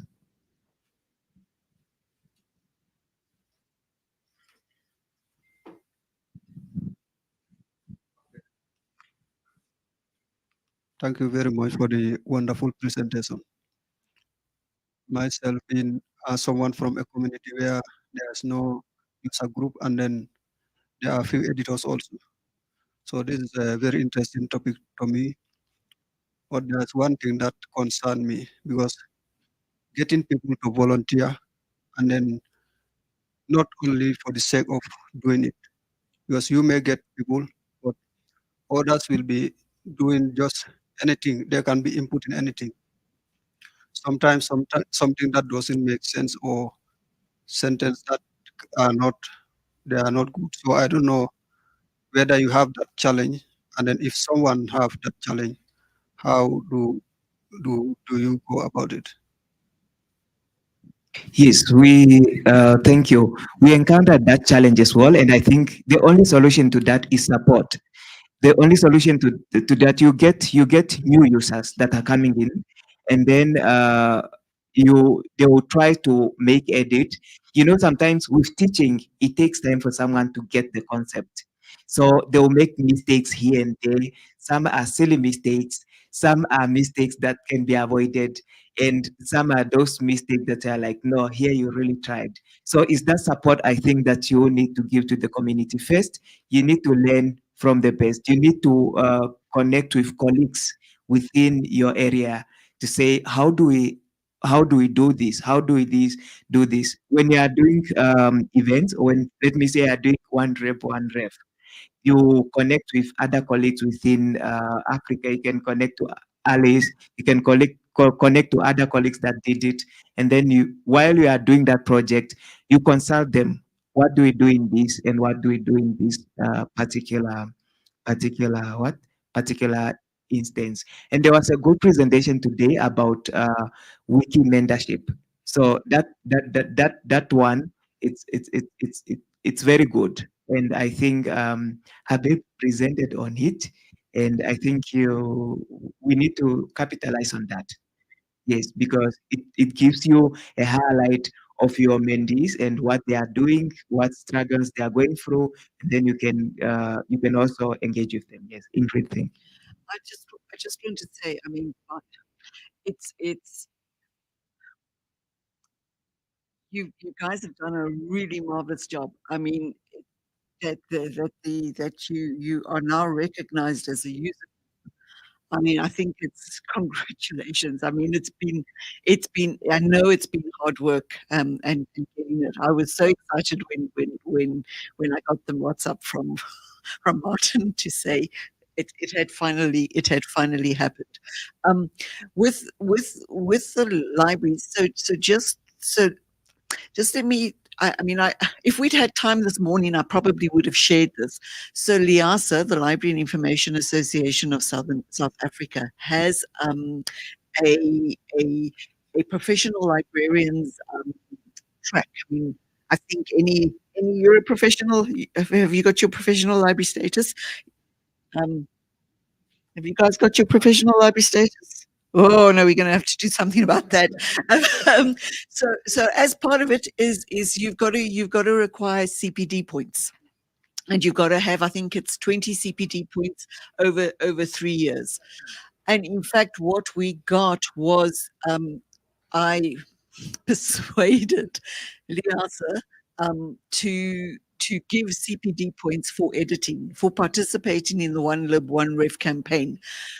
But you had to have done, and that was actually stealing the idea from AFLIA, who, because of the awards program that AFLIA had. So it was, again, if you did 25 edits and or added 25 citations, but in fact I went with edits, which could have been, what's that? I love that word, gnome work, which could have even been gnome work. You know, putting full stops in, correcting the spelling, could have even been that. And they could get CPD points for one for every 25 edits. It wasn't really taken up. I probably was the only one that got CPD points, because everyone, the regular, the librarians that I know who are involved with Wikipedia did not have their professional librarian status, and or were not members of the ASA. So I mean, you know, there are ways of I mean, that was a reward, potential reward. Yeah.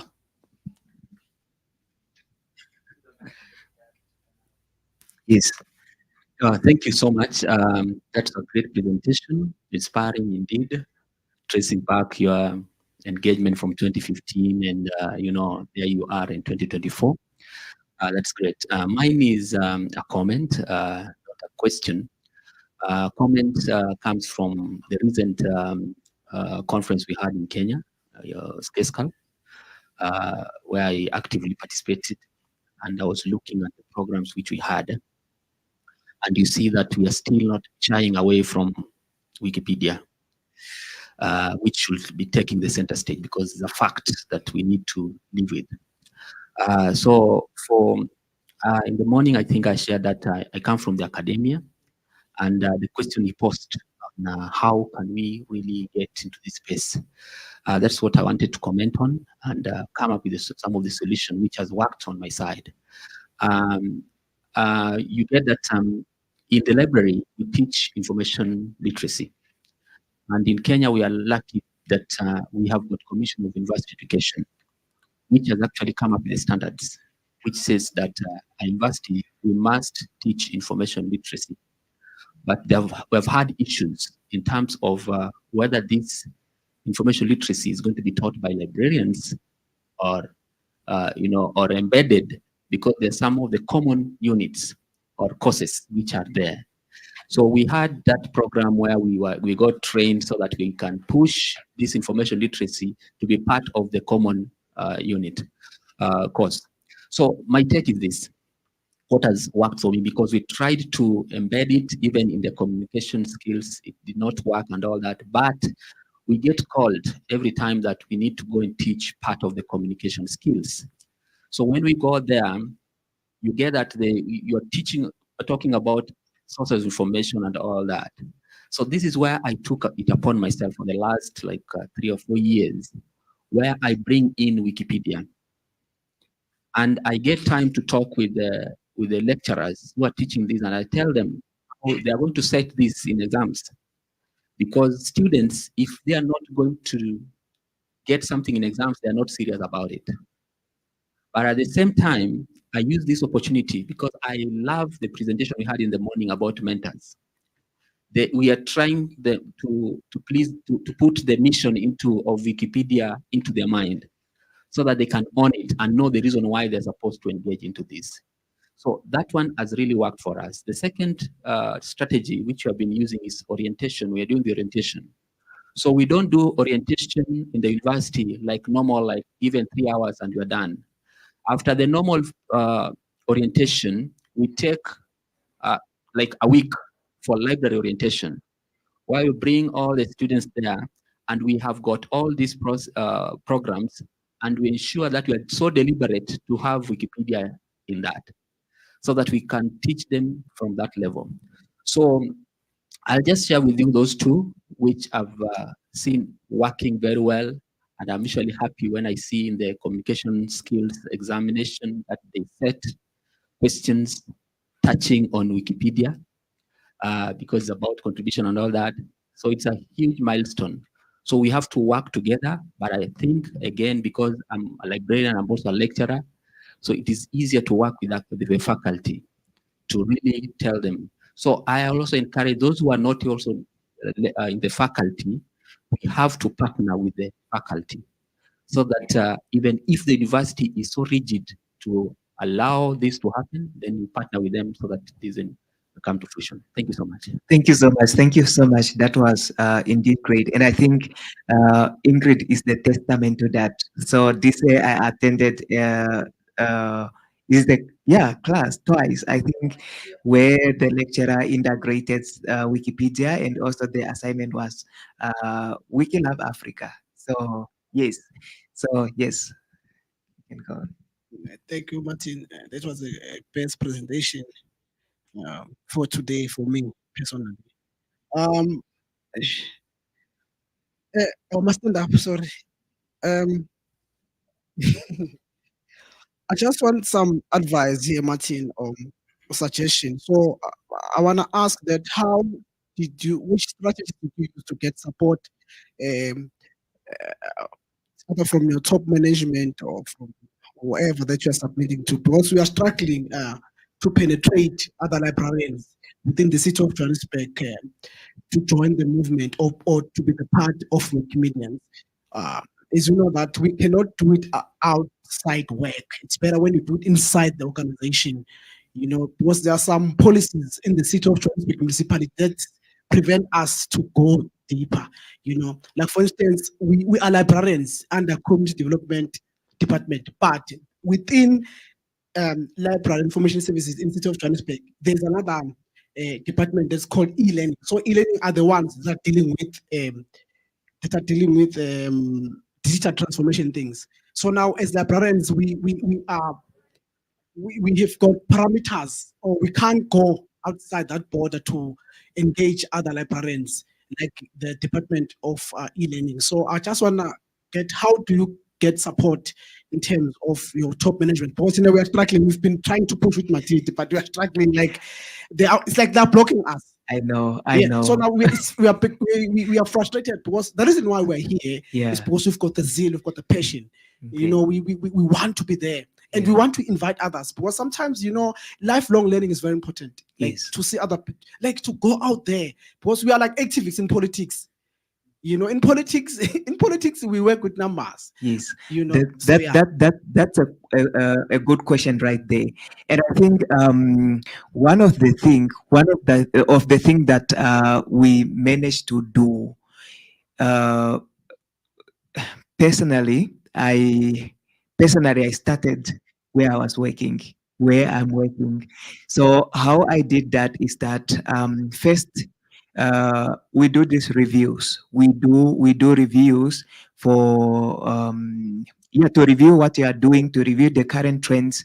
And I think I came at a time when my workplace was evolving, and we, as young people, we're encouraged to make sure that you cannot just, as a librarian, I cannot sit in the office and do nothing. I was encouraged to go out there and make sure that I still am within my parameters as a librarian, but then my line of my job description, it allows me to do community outreach or community engagement. So that's how I came in with Wikipedia, to say, as a librarian,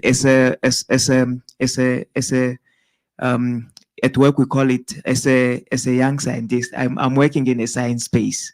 As a young scientist, we go out there to inspire, to encourage young scientists or young people to come out there. So I started with these professionals. I started with geoscientists. So that is how I inculcated Wikipedia in my work. So whenever I go attend a meeting or whenever I go out, no one would have a problem, because this thing is in my performance agreement. So it's in my performance agreement. So I started home. So, and one of the piece of advice that I can give as well, this like personal piece of advice. You are allowed as an employee to develop your capacity, to attend capacity development workshops and all that. And when we talk about Wikipedia and library, that's why we started with Wikipedia and libraries. What is the intersection?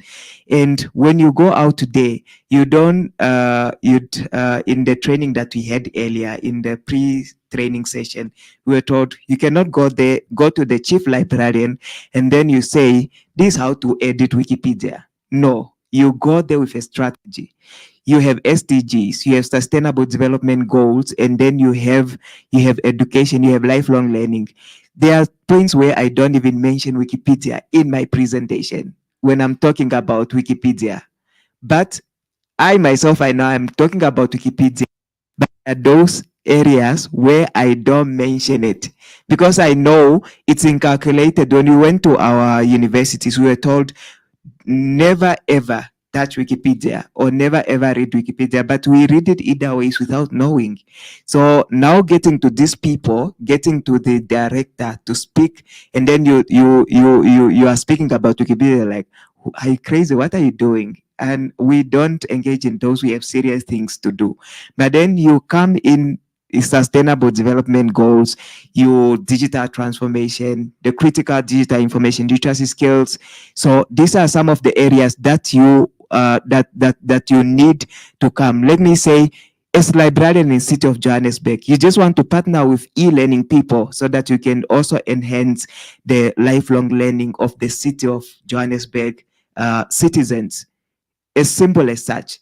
And then when you do that, you actually inculcate, or you actually bring in Wikipedia in your training to say, and that Wikipedia should be part of your training and not as a standalone thing to say, I'm going to do Wikipedia.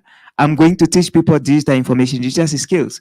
And that is one of the things that that I did. That is some of the things that that is some of the strategies that I used personally, because traditionally librarians are not viewed in a sense that they can contribute to the workplace unless you are sitting in the library and giving out books. And that is one of the boundary that we have to cross over, so that we make people understand what a librarian is.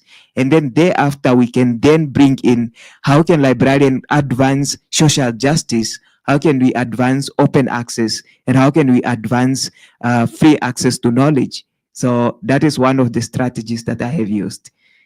Yes.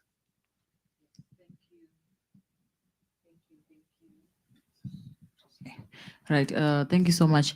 I think maybe to add on what you were saying, I just wrote here, Wiki is big.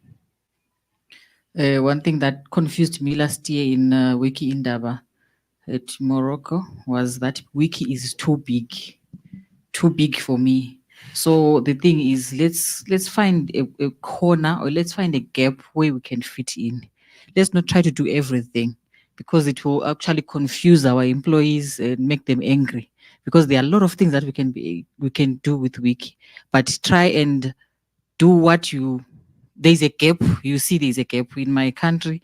When it comes to heritage-based curriculum that was introduced, there are no resources even on Wiki. So there is a gap. So I'm there to make sure the students get the information from the Wiki. So I was just adding on top of what you were saying. But a question, number one, are you going to help us with every document that you used and put them on Meta? That's question number one. And question number two, I saw that you had partners like Gothe and UNESCO. You said UNESCO, is it? And others. How do you incorporate them in terms of? I don't know whether you were there when we're discussing about the board in terms of the Wikimedia user group. Are they part of that board, or you just consulted them because you wanted a user group? Then you will see them later. Then you start doing your thing, or you continue with them until forever. Okay, so I got the first, or there's the first question. I'm going to upload the document on Meta. The document that talks about Wikipedia, yes, we'll put them there. The document that let me say we did science engagement. Those lies in the repository of the people that let me say of UNESCO. UNESCO has that report. If we are talking about NLAS has that report. For us, we will just report in terms of Wikipedia. And also, since we were not established, there are Wikipedia also has its rules and regulations on what to put, how to run campaigns when you are not yet an affiliate. So they have those rules and regulations. You cannot use a certain logo. You cannot do this. So those are some of the things that you need to be familiar with. But now, since we are a user group, we will then have document to say, this is a document that deals with this and that and that. So we have all that. So now in terms of the board and the trustees, those are some of the things that we are now starting to having conversation with, because if we are to partner, if we are to have a formal partnership with Goethe Institute, we need to have memorandum of understanding. We need to be a registered non-profit organization in Namibia, and those are quite some big steps that you need to take so that you can enter into this conversation. Now it's a serious business. So, but previously we could engage to say UNESCO is doing open access week in Namibia. We are going then to partner with them, because we are doing a similar thing, so that we can be a team. And then that's now how you engage with them to share the message that there's something happening in terms of Wikipedia in Namibian space. And if people want to contribute, if people want to come on board, then they will come on board. So that is how that's the strategy that we use to make sure that we are known first. Yes, so our time is up. I don't know if there's anyone who have a last question or something. And yeah, if there's no one who have a question, thank you very much for attending our session. And we really do appreciate you being here. Yes. Yes. Thank you. Thank you.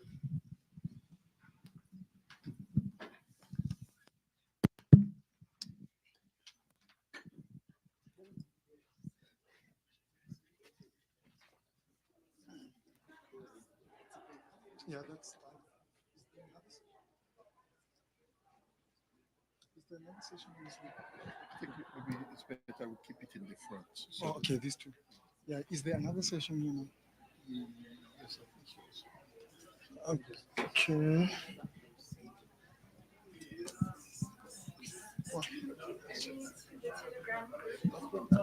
No, that's my phone.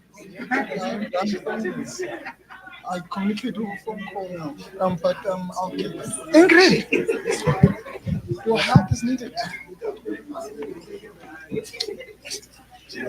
Wow.